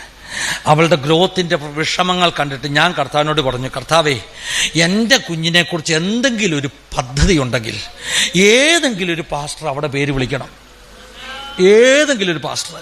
എന്നിട്ട് ആ സഹോദരൻ എന്നോട് പറയാ, ഞാൻ ഒരിക്കലും പ്രതീക്ഷിച്ചില്ല ഒരു മലയാളി പാസ്റ്റർ പേര് വിളിക്കുന്നത്. ഞാൻ ഓർത്തു അമേരിക്കയിലായതുകൊണ്ട് ഏതെങ്കിലും വെള്ളക്കാരനായ പാസ്റ്റർ പേര് വിളിക്കുന്നു, കാരണം അവർ പേര് വിളിക്കും അല്ലേ. ഹലോ, പക്ഷെ ദൈവം ഉപയോഗിച്ചത് ഈ എളിയവനായ എന്നെയാ. അപ്പൊ പേര് വിളിക്കുമോ? വിളിക്കുന്നേ. ആരെക്കാൾ അധികമായി നിങ്ങളെ അറിയുന്ന ഒരു യേശുവുണ്ട്. ആരെക്കാൾ അധികമായി നിങ്ങളെ അറിയുന്ന ഒരു യേശുവുണ്ട്. ഓമന പേർ ചൊല്ലി വിളിക്കുന്ന ഒരു യേശുവുണ്ട്. ശമൂവേലേ, അന്ന് രാത്രി ശമൂവേലിന് ഒരു കാര്യം മനസ്സിലായി. ഈ ദൈവം പുസ്തകങ്ങളിൽ ഉറങ്ങുന്ന ദൈവമല്ല. ഈ ദൈവം അമ്മൂമ്മ കഥയിൽ ഉറങ്ങുന്ന ദൈവമല്ല. അന്ന് രാത്രി ശമൂവേലിനൊരു കാര്യം മനസ്സിലായി. കൂടാരത്തിലെ അതിവിശുദ്ധ സ്ഥലത്ത് വലിയ ഖനമുള്ള പർദ്ദ കർട്ടനിട്ട് മറച്ചു വെച്ചിരിക്കുന്ന ഒരു മഹാത്ഭുതമുണ്ട്. നമ്മളതിനെ എന്ത് വിളിക്കും? അത് ഹോളി ഓഫ് ദ ഹോളിയസ്റ്റ്, അതിവിശുദ്ധ സ്ഥലത്ത്. എന്താ നമ്മൾ വിളിക്കുന്നത്? നിയമപ്പെട്ടകം അല്ലേ? ചെറിയ സംഭവമാണോ? നിയമപ്പെട്ടകത്തിന്റെ മണ്ടയിൽ എന്തുണ്ട്? കൃപാസനം. എന്തുണ്ട്? കൃപാസനത്തിന്റെ രണ്ട് സൈഡിലും രണ്ട് കെരൂബുകൾ അല്ലേ? ഹല്ലേലൂയ. ദൈവസാന്നിധ്യം, ദൈവമഹത്വം എവിടെയൊക്കെ ഉണ്ടോ അവിടെയല്ലേ ഈ കെരൂബുണ്ട് കേട്ടോ. ഹല്ലേലൂയ. യെഹെസ്കേൽ കണ്ട ദർശനത്തിൽ കെരൂബ് ഉണ്ടെന്നേ. ഹല്ലേലൂയ. അത് സിംബോളിസമായിട്ടാണ് പണിത് വെച്ചെങ്കിലും അവിടെ ഒരു സൂപ്പർ നാച്ചുറൽ, അതീന്ദ്രിയമാകുന്ന ഒരു അത്ഭുതമുണ്ട്. എന്താണെന്നറിയാമോ? ഈ കെരൂബുകൾക്ക് നടുവിൽ, ഈ കൃപാസനത്തിന്റെ മുകളിൽ ഒരു ഷേക്കേനായി ഇറങ്ങിയിരിക്കും. കേൾക്കുന്നുണ്ടോ? കേൾക്കുന്നുണ്ടോ? എന്താ ഇറങ്ങിയിരിക്കുന്നത്? ഇനി ഈ സമാഗമന കൂടാരത്തിന് 3 ഭാഗമല്ലേ? ഏതൊക്കെയാ? പ്രാകാരം, ഔട്ടർ കോർട്ട്യാർഡ്, പിന്നെ വിശുദ്ധ സ്ഥലം, പിന്നെ ഈ 3 ലെവലാ കേട്ടോ. പ്രാകാരം എന്ന് പറഞ്ഞാൽ മേൽക്കൂരി ഒന്നുമില്ല. പ്രാകാരത്തിലെ വെളിച്ചം സൂര്യനാ. പ്രാകാരത്തിലെ വെളിച്ചം നാച്ചുറലാ. എന്താണ്? കേൾക്കുന്നുണ്ടോ? നാച്ചുറൽ. നമ്മുടെ ഈ ജഡത്തിന് തുല്യമാണ്. ഇത് നാച്ചുറലാ കേട്ടോ. ഇവിടെ കാണുന്നതൊക്കെ നാച്ചുറലാ കേട്ടോ. പക്ഷെ അകത്തോട്ടൊന്നോട് കയറിയാൽ ബോഡി, സോൾ ആൻഡ് സ്പിരിറ്റ് അല്ലെ, 3 തലങ്ങളാണ്. അകത്തൊരു പ്രാണനുണ്ട്. അത് വിശുദ്ധ സ്ഥലത്തിന് തുല്യമാ. അവിടെ സൂര്യന്റെ വെളിച്ചം ചെല്ലത്തില്ല. അവിടെ ഒരു വിളക്ക് കത്തിച്ചു വെക്കണം. ഒരു വിളക്ക്. അതുകൊണ്ടാണ് ശമൂവേൽ വിളക്ക് അണയുന്നതിന് മുമ്പേ ഉറങ്ങിയത്. അതൊക്കെ പ്രസംഗിക്കാൻ വലിയ സബ്ജക്റ്റാ. ഹല്ലേലൂയ. 7 തിരിയുള്ള വിളക്ക് അല്ലേ? 7 തിരിയുള്ള വിളക്ക്. ശമൂവേൽ വിളക്ക് അണയുന്നതിന് മുമ്പ് ഉറങ്ങിയത് എവിടെയാണ്? ഈ വിശുദ്ധ സ്ഥലത്തൊരു വിളക്ക് കത്തിച്ചു വെക്കും അല്ലേ? നാച്ചുറൽ ആണ്, പക്ഷെ അല്പം സൂപ്പർ നാച്ചുറൽ. സ്വാഭാവികമായിട്ടുള്ള വെളിച്ചമല്ല, കത്തിച്ച വെളിച്ചമാ. ഒന്ന് കേട്ടോണം. നിന്റെ ശരീരത്തിൽ നാച്ചുറൽ ആണെങ്കിൽ നിന്റെ മനസ്സിന്റെ അകത്ത് നീ കത്തിക്കേണ്ട ഒരു ആത്മീക വെളിച്ചമുണ്ട്. ഹലോ, അത് ദൈവം വന്ന് തീപ്പെട്ടി വരച്ച് കത്തിക്കത്തില്ല. നിങ്ങൾ കത്തിക്കണം. നിങ്ങൾ കത്തിക്കണം. നിങ്ങളുടെ വിളക്കിനെ കെടാതെ നിങ്ങൾ സൂക്ഷിക്കണം. 18-ാം സങ്കീർത്തനത്തിൽ ദാവീദിനെ കുറിച്ച് പറഞ്ഞു, അവന്റെ വിളക്ക് അണയാൻ സമ്മതിച്ചില്ല അല്ലേ? So there is a lamp inside you. അത് കത്തിക്കേണ്ടത് നിങ്ങളുടെ ഉത്തരവാദിത്തമാണ്. ഇനി അതിന് 3ാമത്തെ തലം. എത്ര പേർക്ക് മനസ്സിലാകുന്നുണ്ടോ? ഫീഡിംഗ് ബോട്ടിലൊക്കെ കളഞ്ഞില്ലേ? കളഞ്ഞോ? കളഞ്ഞെങ്കിൽ ഇച്ചിരി കട്ടിയുള്ളത് കയറും. എന്താണ്? ഇച്ചിരി മിൽക്ക് ആൻഡ് മീറ്റ് എന്ന് പറയും. എന്താണ്? കട്ടിയായ ആഹാരം. പൗലോസ് പറഞ്ഞു, എനിക്കിച്ചിരി അന്നം തരണം എന്നുണ്ട്. മലയാളത്തിൽ എന്താ ഭാഷ പറയുന്നത്? ആഹാരം, എന്താ? കട്ടിയുള്ള ആഹാരം തരണം എന്നുണ്ട്. മിൽക്ക് ആൻഡ് മീറ്റ് എന്നാണ് ഇംഗ്ലീഷിൽ പറയുന്നത്. ഹിന്ദിയിൽ അന്നം എന്നാ പറയുന്നത്. അന്നം അല്ലേ? ഇച്ചിരി കട്ടിയുള്ള അന്നം തരണം എന്നുണ്ട്. പക്ഷേ ദഹനക്കേട് വരും. അത്ര എടുക്കത്തില്ല. നമ്മൾ പറയും പാസ്റ്റർ എന്തോ ദുരുപദേശം പ്രസംഗിക്കുക.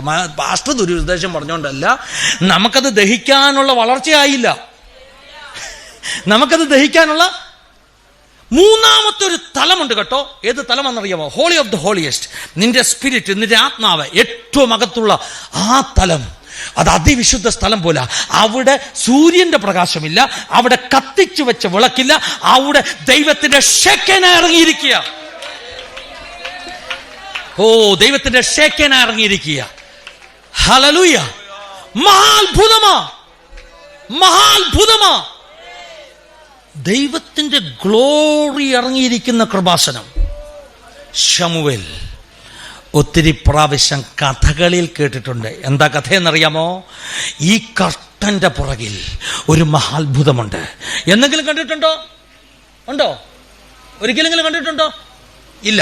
പക്ഷേ ഇന്ന് രാത്രി ശമൂവേലേ, നീ കാണാൻ പോകുക, ഈ ദൈവം കർട്ടന്റെ പുറകിൽ മറഞ്ഞു നിൽക്കുന്ന ദൈവമല്ല. കർട്ടൻ മാറ്റി നിന്റെ മുറിക്കകത്ത് ഇറങ്ങി വന്ന് നിന്നെ ഓമന പേര് ചൊല്ലി വിളിക്കുന്ന ഒരു ദൈവമാണ്. ഒരിക്കലെങ്കിലും, ഞാൻ പറഞ്ഞു, ഒരിക്കലെങ്കിലും ജീവിതത്തിൽ ദൈവം ജീവനുള്ളവനാണെന്ന് നീ ഒന്ന് അനുഭവിച്ചറിഞ്ഞാൽ, ഹലോ, പിന്നെ ലോകം മുഴുവൻ ഇളകി വന്നാൽ നീ ഈ കർത്താവിനെ വിടത്തില്ല. പാഠപുസ്തകത്തിൽ നിന്ന്, സൺഡേ സ്കൂളിൽ നിന്ന് പഠിച്ച പാഠങ്ങൾ അത് നല്ലതാ കേട്ടോ. പക്ഷേ അത് ഈ ജഡത്തിന്റെ ലെവലിൽ, നാച്ചുറൽ മണ്ഡലത്തിൽ നിൽക്കുക കേട്ടോ. അത് നിന്നെ അകത്തെ വിളക്ക് കത്തിക്കാൻ സഹായിക്കും.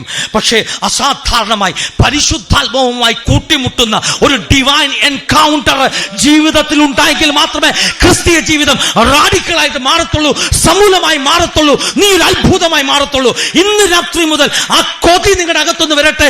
കർത്താവേ, എനിക്ക് ഒരു വാട്ട പെന്തക്കോസ്തുകാരനായി ജീവിച്ചാൽ പോരാ, ഈ ദൈവം മുറിക്കകത്ത് ഇറങ്ങി വരുന്ന ദൈവമാണെങ്കിൽ എന്റെ മുറിക്കകത്ത് ഇറങ്ങി വന്ന് എന്നെ ഓമനപ്പ ചൊല്ലി വിളിച്ച് ഇത് സംഭവിക്കുന്നേ. നിങ്ങൾക്ക് പാസ്റ്റർക്ക് എന്താ ഇത്ര ഉറപ്പ്? എനിക്ക് ഉറപ്പാ. ഹല്ലേലൂയ. യേശു ജീവിക്കുന്നു. വിളിച്ചു പറഞ്ഞാൽ യേശു ജീവിക്കുന്നു. യേശു ജീവിക്കുന്നെങ്കിൽ എനിക്കറിയാം ആ യേശു നിങ്ങളോട് സംസാരിക്കുമെന്ന്, ആ യേശു നിങ്ങളുടെ മുറിക്കകത്ത് ഇറങ്ങി വരുമെന്ന്. ജഡത്തെ കുറിച്ച് പറഞ്ഞാൽ ഇത്രയും വന്നതല്ലേ. എന്റെ കഥ അങ്ങ് വൈൻഡ് ചെയ്തിട്ട് ബാക്കി നാളെ പറയാം സമയമുണ്ടെങ്കിൽ. ഹല്ലേലൂയ. ജഡത്തെ കുറിച്ചാണ് പറഞ്ഞത്. യോഹന്നാന്റെ 3-ാം ലേഖനം, സഭയിൽ പ്രധാനിയാകുവാൻ ആഗ്രഹിക്കുന്ന ദയോത്രിഫോസ് അവൻ ഞങ്ങളെ, അപ്പൊ എനിക്ക് തോന്നി, എടാ 1-ാം നൂറ്റാണ്ടിൽ സഭയെ പ്രശ്നം ഉണ്ടായിരുന്നു. അങ്ങനെയാണെങ്കിൽ യോഹന്നാൻ എഴുതിയ ലേഖനങ്ങൾ മുഴുവൻ സഭാരാഷ്ട്രീയമായിരിക്കുന്നത്. അന്നത്തെ കുഞ്ഞു ബുദ്ധിയാ കേട്ടോ. അപ്പൊ എനിക്ക് സഭാരാഷ്ട്രീയത്തെ കുറിച്ച് വായിക്കാനുള്ള താല്പര്യം കൊണ്ട് യോഹന്നാൻ എഴുതിയ 1-ാമത്തെ ലേഖനം 1-ാം അധ്യായം മുതൽ ഞാൻ ഇങ്ങോട്ട് മറച്ചു വായിക്കാൻ തുടങ്ങി. കാണാൻ വേണ്ടിയാ 1-ാം നൂറ്റാണ്ടിലെ സഭ എന്താണെന്നൊന്ന് പഠിക്കണം. അങ്ങനെ വായിച്ചു വന്നപ്പോൾ വാക്യങ്ങൾ ചാടി എൻ്റെ ഹൃദയത്തിലേക്ക് വരികയാ. എന്താ വാക്യം? യോഹന്നാൻ എഴുതിയ 1-ാം ലേഖനം ഇങ്ങനെ പറയുന്നു, 1-ാം അധ്യായം ഇങ്ങനെ പറയുന്നു: നിങ്ങൾ വെളിച്ചത്തിൽ നടക്കുന്നു എന്ന് പറയുകയും ഇരുട്ടിന്റെ പ്രവർത്തിക്കുകയും ചെയ്താൽ നിങ്ങളിൽ വെളിച്ചമൊട്ടുമില്ല. ഹലോ, നിങ്ങൾ പറഞ്ഞു ഞാൻ പെന്തക്കോസ്തുകാരനാണെന്ന് പറയത്തില്ലേ? പക്ഷെ പ്രവൃത്തി മുഴുവൻ എന്താ? അങ്ങനാണെങ്കിൽ ഈ വേദോസം പറയുന്നു നിങ്ങൾ ഈ വെളിച്ചമില്ലെന്ന്. പണങ്ങരുതേ, എന്നെ സ്പർശിച്ച വാക്യ കേട്ടോ. അപ്പൊ ഞാൻ ചോദിച്ചു, എൻ്റെ പേര് ഫിന്നി, ഞാൻ രക്ഷിക്കപ്പെട്ടവൻ, ഞാൻ സ്നാനപ്പെട്ടവൻ, പക്ഷെ എൻ്റെ ജീവിതം ഇതുവരെയും ശരിയായിട്ടില്ല. അന്ന് രാത്രി തുടർന്ന് താഴോട്ട് വായിച്ചപ്പോൾ ആ വചനം ഇങ്ങനെ പറഞ്ഞു: യേശുവിൻ്റെ രക്തം സകല പാപവും പൊക്കി നമ്മെ ശുദ്ധീകരിക്കും. അടുത്ത വാക്യത്തിൽ പറഞ്ഞു: നിങ്ങളിൽ പാപമില്ല എന്ന് ആരെങ്കിലും പറയുന്നെങ്കിൽ അവൻ ദൈവത്തെ അസത്യവാദിയാക്കുന്നു. എന്ന് പറഞ്ഞാൽ ആരെങ്കിലും പറയാം ഞാനങ്ങനെ വലിയ പാപമൊന്നും ചെയ്തിട്ടില്ല എന്ന് പറഞ്ഞാൽ അവൻ ദൈവത്തെ കള്ളനാക്കുകയാണ്. ഹലോ, കാരണം നമ്മുടെ എല്ലാം ജീവിതത്തിൽ എന്തോണ്ട്? ഉണ്ടെന്നേ ഏറ്റു പറഞ്ഞാൽ കർത്താവ് എന്ത് ചെയ്യും? അന്ന് രാത്രി 93 കേട്ടോ, 93. ഹല്ലേലൂയ. അന്ന് രാത്രി ഞാൻ കർത്താവിൻ്റെ ശ്രദ്ധയിൽ പറഞ്ഞു, കർത്താവ് പല പ്രാവശ്യം നന്നാകാൻ ഞാൻ നോക്കിയിട്ടുണ്ട്, എന്നെ കൊണ്ട് പറ്റിയിട്ടില്ല. പല പ്രാവശ്യം ഞാൻ തീരുമാനമെടുത്തിട്ടുണ്ട്, എനിക്ക് നല്ലതാകാൻ പറ്റിയിട്ടില്ല. പക്ഷെ നിനക്ക് പറ്റുമെങ്കിൽ എന്നെ ഒന്ന് നന്നാക്കണേ. 1993 ഈ വചനം വായിച്ച് ഞാൻ എടുത്ത തീരുമാനം കൃപയാൽ ഹല്ലേലൂയ. 93 മുതൽ ഇന്ന് വരെ 32ഓളം വർഷങ്ങളാകുന്നു. ഞാൻ നടന്നതല്ല കേട്ടോ, അവൻ എന്നെ പിടിച്ചു. വേദപുസ്തകത്തിലൊരു വാക്യമില്ലേ, എൻ്റെ ശത്രു നിമിത്തം എൻ്റെ വായ്ക്കൊരു കാവൽ തരണേന്ന്. ഞാൻ അങ്ങനെ പ്രാർത്ഥിക്കാറുണ്ട് കേട്ടോ. എൻ്റെ ബലഹീനമായ ഏറിയാസിനെ നോക്കി ചില ഭാഗങ്ങളിലൊക്കെ എനിക്കിപ്പോഴും ബലഹീനതയുണ്ട്. ഞാൻ പറയും, കർത്താവേ ഒരു കാവൽ അവിടെ നിർത്തിക്കണം കേട്ടോ. ഫിന്നി ഇച്ചിരി മോശമാ, ഫിന്നിക്ക് ആ ഏറിയയിൽ ജയമില്ല. കർത്താവേ എനിക്കൊരു കാവൽക്കാരനെ അവിടെ തരണം. ദൈവം തരത്തില്ലേ? ദൈവം തരുമെന്നേ. നിങ്ങൾ വാക്കിൽ പിഴയ്ക്കുന്നെങ്കിൽ പ്രാർത്ഥിച്ചിട്ട്, കർത്താവേ എന്റെ നാക്കിച്ചിട്ട് മോശം കേട്ടോ, പല പ്രാവശ്യം ട്രൈ ചെയ്തിട്ടുണ്ട്, ഒരു കാവൽ തരണം.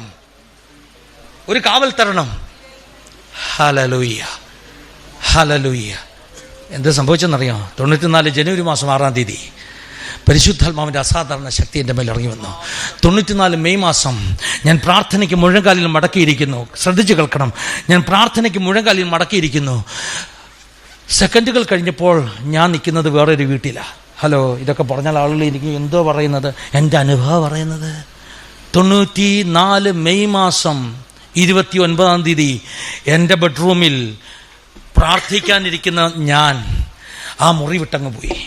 ഹലോ, വേറെ ഒരാളുടെ മുറി ഞാൻ നിൽക്കുന്നു, വീട്ടിൽ നിൽക്കുന്നു. അവർ ഭാര്യയും ഭർത്താവും സംസാരിക്കുന്നത് മുഴുവൻ ഞാൻ കേൾക്കുന്നു. ഇത്രയും കേട്ട് കഴിഞ്ഞപ്പോൾ ഞാൻ നോക്കുമ്പോൾ ഞാൻ പായ മുട്ടയിലിരിപ്പുണ്ട്. ആത്മവിവശതയായിരുന്നു കേട്ടോ, തെറ്റിദ്ധരിക്കരുത്. ഞാൻ ശരീരം വിട്ട് വെളിയിൽ പോയെന്നൊന്നും പറഞ്ഞില്ല കേട്ടോ. ആത്മവിവശ എൻ്റെ ജീവിതത്തിലെ ഒന്നാമത്തെ അനുഭവം. Hallelujah, thank you Jesus. അപ്പൊ അന്നേരം മുതൽ എനിക്ക് ഈ വീട്ടിൽ പോകണം. ഏത് വീട്ടിലാ? ഈ കണ്ട വീട്ടിൽ. ഹലോ, ഞാൻ ഈ വീടിന്റെ മുന്നിൽ കൂടെ അങ്ങോട്ടും ഇങ്ങോട്ടും നടക്കും. എങ്ങനെ ഒന്ന് കയറി ചെല്ലുന്നത് ആദ്യത്തെ അനുഭവമല്ലേ.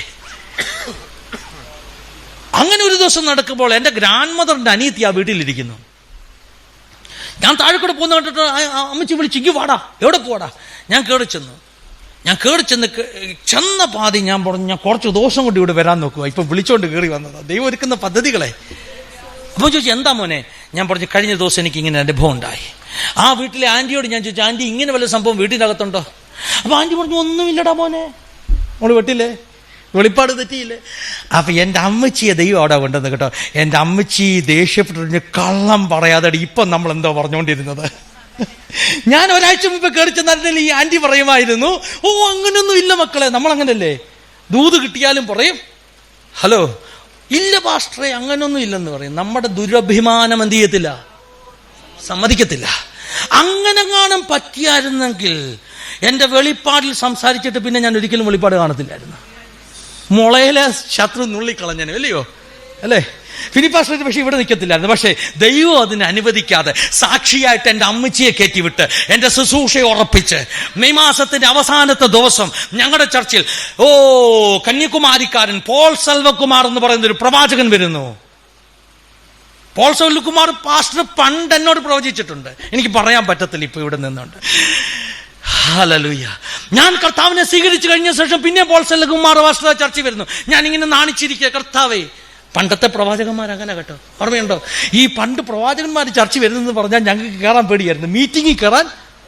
ഇന്ന് നമുക്ക് ധൈര്യമായിട്ട് കയറാന്ന്, കാരണം മഞ്ഞ് വീഴുന്ന രാജ്യത്തെക്കുറിച്ച് മാത്രമേ അവർ വെളിപ്പാട് കാണത്തുള്ളൂ. ഹലോ, ഞങ്ങളൊക്കെ വളർന്നു വന്ന കാലം അതല്ല കേട്ടോ. അന്നത്തെ കാലത്ത് പ്രവാചകനുണ്ടെങ്കിൽ ചർച്ചിന്റെ വെളിയിൽ നിൽക്കും, അവനെ വിളിച്ചു കയറ്റി ദൂത് പറയും. ഞാൻ കണ്ടിട്ടുണ്ട്, ഞാൻ റിവൈവൽ കണ്ടിട്ടുണ്ട്, ഞാൻ പെന്റക്കോസ്റ്റ് കണ്ടിട്ടുണ്ട്. അതിൽ കുരുത്തതാണ് ഫിനി. ഹല്ലേലൂയ. പോൾ സെൽവകുമാർ പാസ്റ്ററെ കണ്ടപ്പോ എനിക്ക് ഭയങ്കര നാണം. ഞാൻ രക്ഷിക്കപ്പെട്ടത് പുള്ളിക്കറിയാമോ? ഹലോ, ഞാൻ മാനസാന്തരപ്പെട്ടെന്നുള്ളത് പുള്ളിക്കറിയാമോ? അല്ലേ? ദൈവത്തിന് മാത്രം അറിയാവുന്ന കാര്യമല്ലേ? ഫെബ്രുവരി മാസം 12-ാം തീയതി 1994 ഫെബ്രുവരി 12-ാം തീയതി ഞങ്ങളുടെ ചർച്ചിൽ ആ ദേവദാസൻ വരുന്നു, ഓടി വന്ന് എന്റെ തലയെ കൈവെക്കുന്നു. എന്നിട്ട് പറയുന്നു ഹല്ലേലൂയ. ഞാൻ വാക്കുകളെ നിർത്തുക. എന്നിട്ട് പറയുന്നു ഹല്ലേലൂയ, 21 ദിവസത്തിനകം നിനക്കൊരു വാഹന അപകടമുണ്ട്. ആ അപകടം ഉണ്ടായാൽ ഇല്ലെങ്കിൽ ദൈവനാമഹത്വത്തിന് കാരണമായി തീരാൻ പോകുക. നിന്റെ ഇടത് കൈ ഒടിഞ്ഞ് ഇടത് കാല് ഒടിഞ്ഞ് എന്ത് ചെയ്യുന്നു? നിന്നെ സ്ട്രെച്ചറിൽ എടുത്തോണ്ട് പോകുന്നു, നിന്റെ മുഖത്ത് വെള്ളം തെളിച്ചുണർത്തുന്നു. ഞങ്ങളുടെ ചർച്ചിലെ ആന്റിമാരെല്ലാം കൂടെ അങ്ങോട്ട് കരയാൻ തുടങ്ങി, കർത്താവേ മോനെ രക്ഷിക്കണം. ഞാൻ അങ്ങോട്ട് കരയാൻ തുടങ്ങി, കർത്താവ് ഇത് സംഭവിക്കണം, ഇത് ഒടിഞ്ഞേ പറ്റത്തുള്ളൂ, അല്ലെങ്കിൽ ഞാൻ പറയും പ്രവചനം കള്ളമാണെന്നല്ലേ. അപ്പം പ്രവചനം സത്യമാണെന്ന് തെളിയാൻ ഇത് നടക്കട്ടെ. മാർച്ച് മാസത്തിന്റെ ആദ്യത്തെ ബുധനാഴ്ച ദൈവം ഒരു മഹാ അത്ഭുതത്തിൽ നിന്ന്, ഞാൻ കയറാൻ പോയ ബസ് പോയി മറിഞ്ഞു, പക്ഷെ ദൈവം എന്നെ രക്ഷിച്ചു. അന്ന് രാത്രിയിലാണ് ഞാൻ സുവിശേഷ വേലയ്ക്ക് വേണ്ടി സമർപ്പിക്കുന്നത്. അന്ന് രാത്രി. അതിന്റെ പിറ്റേ ദിവസം രാവിലെ റാന്നി കോളേജ് പ്രിൻസിപ്പലിനോട് ഞാൻ ക്ഷമ ചോദിക്കാൻ പോയി, കാരണം പുള്ളിയെ പണ്ട് ചീത്ത വിളിച്ചിട്ടുണ്ട്. ഹല്ലേലൂയ. ഞാൻ പ്രിൻസിപ്പലിന്റെ ഓഫീസിന് മുന്നിൽ നിന്നപ്പോൾ ഞാൻ വന്ന് നിൽക്കുന്നു. ഹല്ലേലൂയ. കറി വാടാന്ന് പറഞ്ഞു. പുള്ളിക്ക് ഭയങ്കര ദേഷ്യം എന്നോട്. ഞാൻ പറഞ്ഞു, സാറേ എന്നോട് ക്ഷമിക്കണം. അപ്പോൾ പുള്ളി പെട്ടെന്ന് എന്താണെന്ന് ഓർത്തെന്നറിയാം, ഞാൻ ഈ BSc ആണ്, അപ്പോൾ സയൻസ് പ്രാക്ടിക്കൽസ് ഉണ്ട്, സിഗ്നേച്ചർ കിട്ടണം. ഞങ്ങളുടെ ഡിപ്പാർട്ട്മെന്റിന്റെ ഹെഡ് സൈൻ ചെയ്യാതെ പ്രിൻസിപ്പലിനോട് ക്ഷമ ചോദിച്ചിട്ട് വാടാ എന്ന് പറഞ്ഞു വിട്ടിരിക്കുകയാണെന്ന് അദ്ദേഹം ഓർത്തത്. അദ്ദേഹം എന്നോട് എന്താടാ കോരസാറ് പറഞ്ഞോ ക്ഷമ ചോദിച്ചിട്ട് ചെല്ലാൻ? ഞാൻ പറഞ്ഞു, സാറേ ഞാൻ രക്ഷിക്കപ്പെട്ടു. പൊട്ടി ഒരൊറ്റ കരച്ചില കേട്ടോ, പൊട്ടി ഒരൊറ്റ കരച്ചില. പ്രിൻസിപ്പൾ ചാടി എഴുന്നേറ്റിട്ട് എന്റെ കൈ പിടിച്ചിട്ട് പറഞ്ഞു, മോനെ കരയാതെന്ന് പറഞ്ഞു.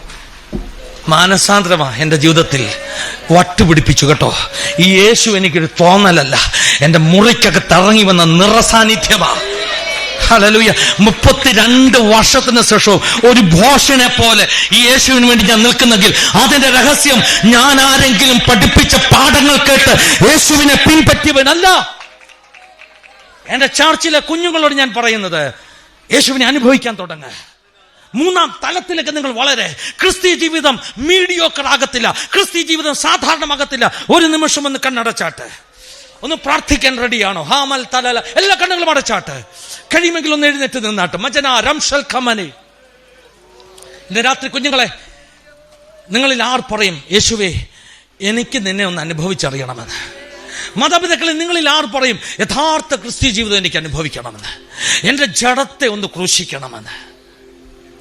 എല്ലാ കണ്ണുകളും അടച്ചാട്ട് പറഞ്ഞാട്ട്, അപ്പ കൃപാവരം കിട്ടിയില്ലെങ്കിലും കുഴപ്പമില്ല, എനിക്ക് ശിശുവിനെ പോലെ സംസാരിക്കുന്ന സ്വഭാവത്തിൽ നിന്ന് ഒരാത്മികനായി എനിക്കൊന്ന് വളരണമെന്ന് എത്ര പേർ പറയും?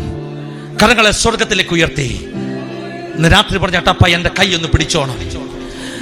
1993 ഒക്ടോബർ മാസത്തിൽ, ഹല്ലേലൂയ, 1993 ഒക്ടോബർ മാസത്തിൽ, ആ മാസമായിരുന്നു ആ വർഷത്തെ ഞങ്ങളുടെ കോളേജിലെ ഓണാഘോഷം. കൃത്യമായി ഞാൻ ഓർക്കുന്നു. ഓണാഘോഷത്തിന് നടത്തിയ അടിപിടിയിൽ ഞങ്ങളുടെ യൂണിറ്റ് പ്രസിഡന്റിന്റെ കാലൊടിഞ്ഞു. അന്ന് രാത്രി പോലീസ് വരുമോ, ഓപ്പോസിറ്റ് പാർട്ടി അടിക്കാൻ വരുമോ എന്ന് ഭയന്നിരുന്ന് ഞാൻ എന്റെ കർത്താവിനോട് പറഞ്ഞു, കർത്താവേ എന്റെ കൈ ഒന്ന് പിടിച്ചോണേ, എനിക്ക് നടക്കാൻ അറിയത്തില്ല, എനിക്ക് നന്നാകാൻ അറിയത്തില്ല, എന്നെ നന്നാക്കണമേ.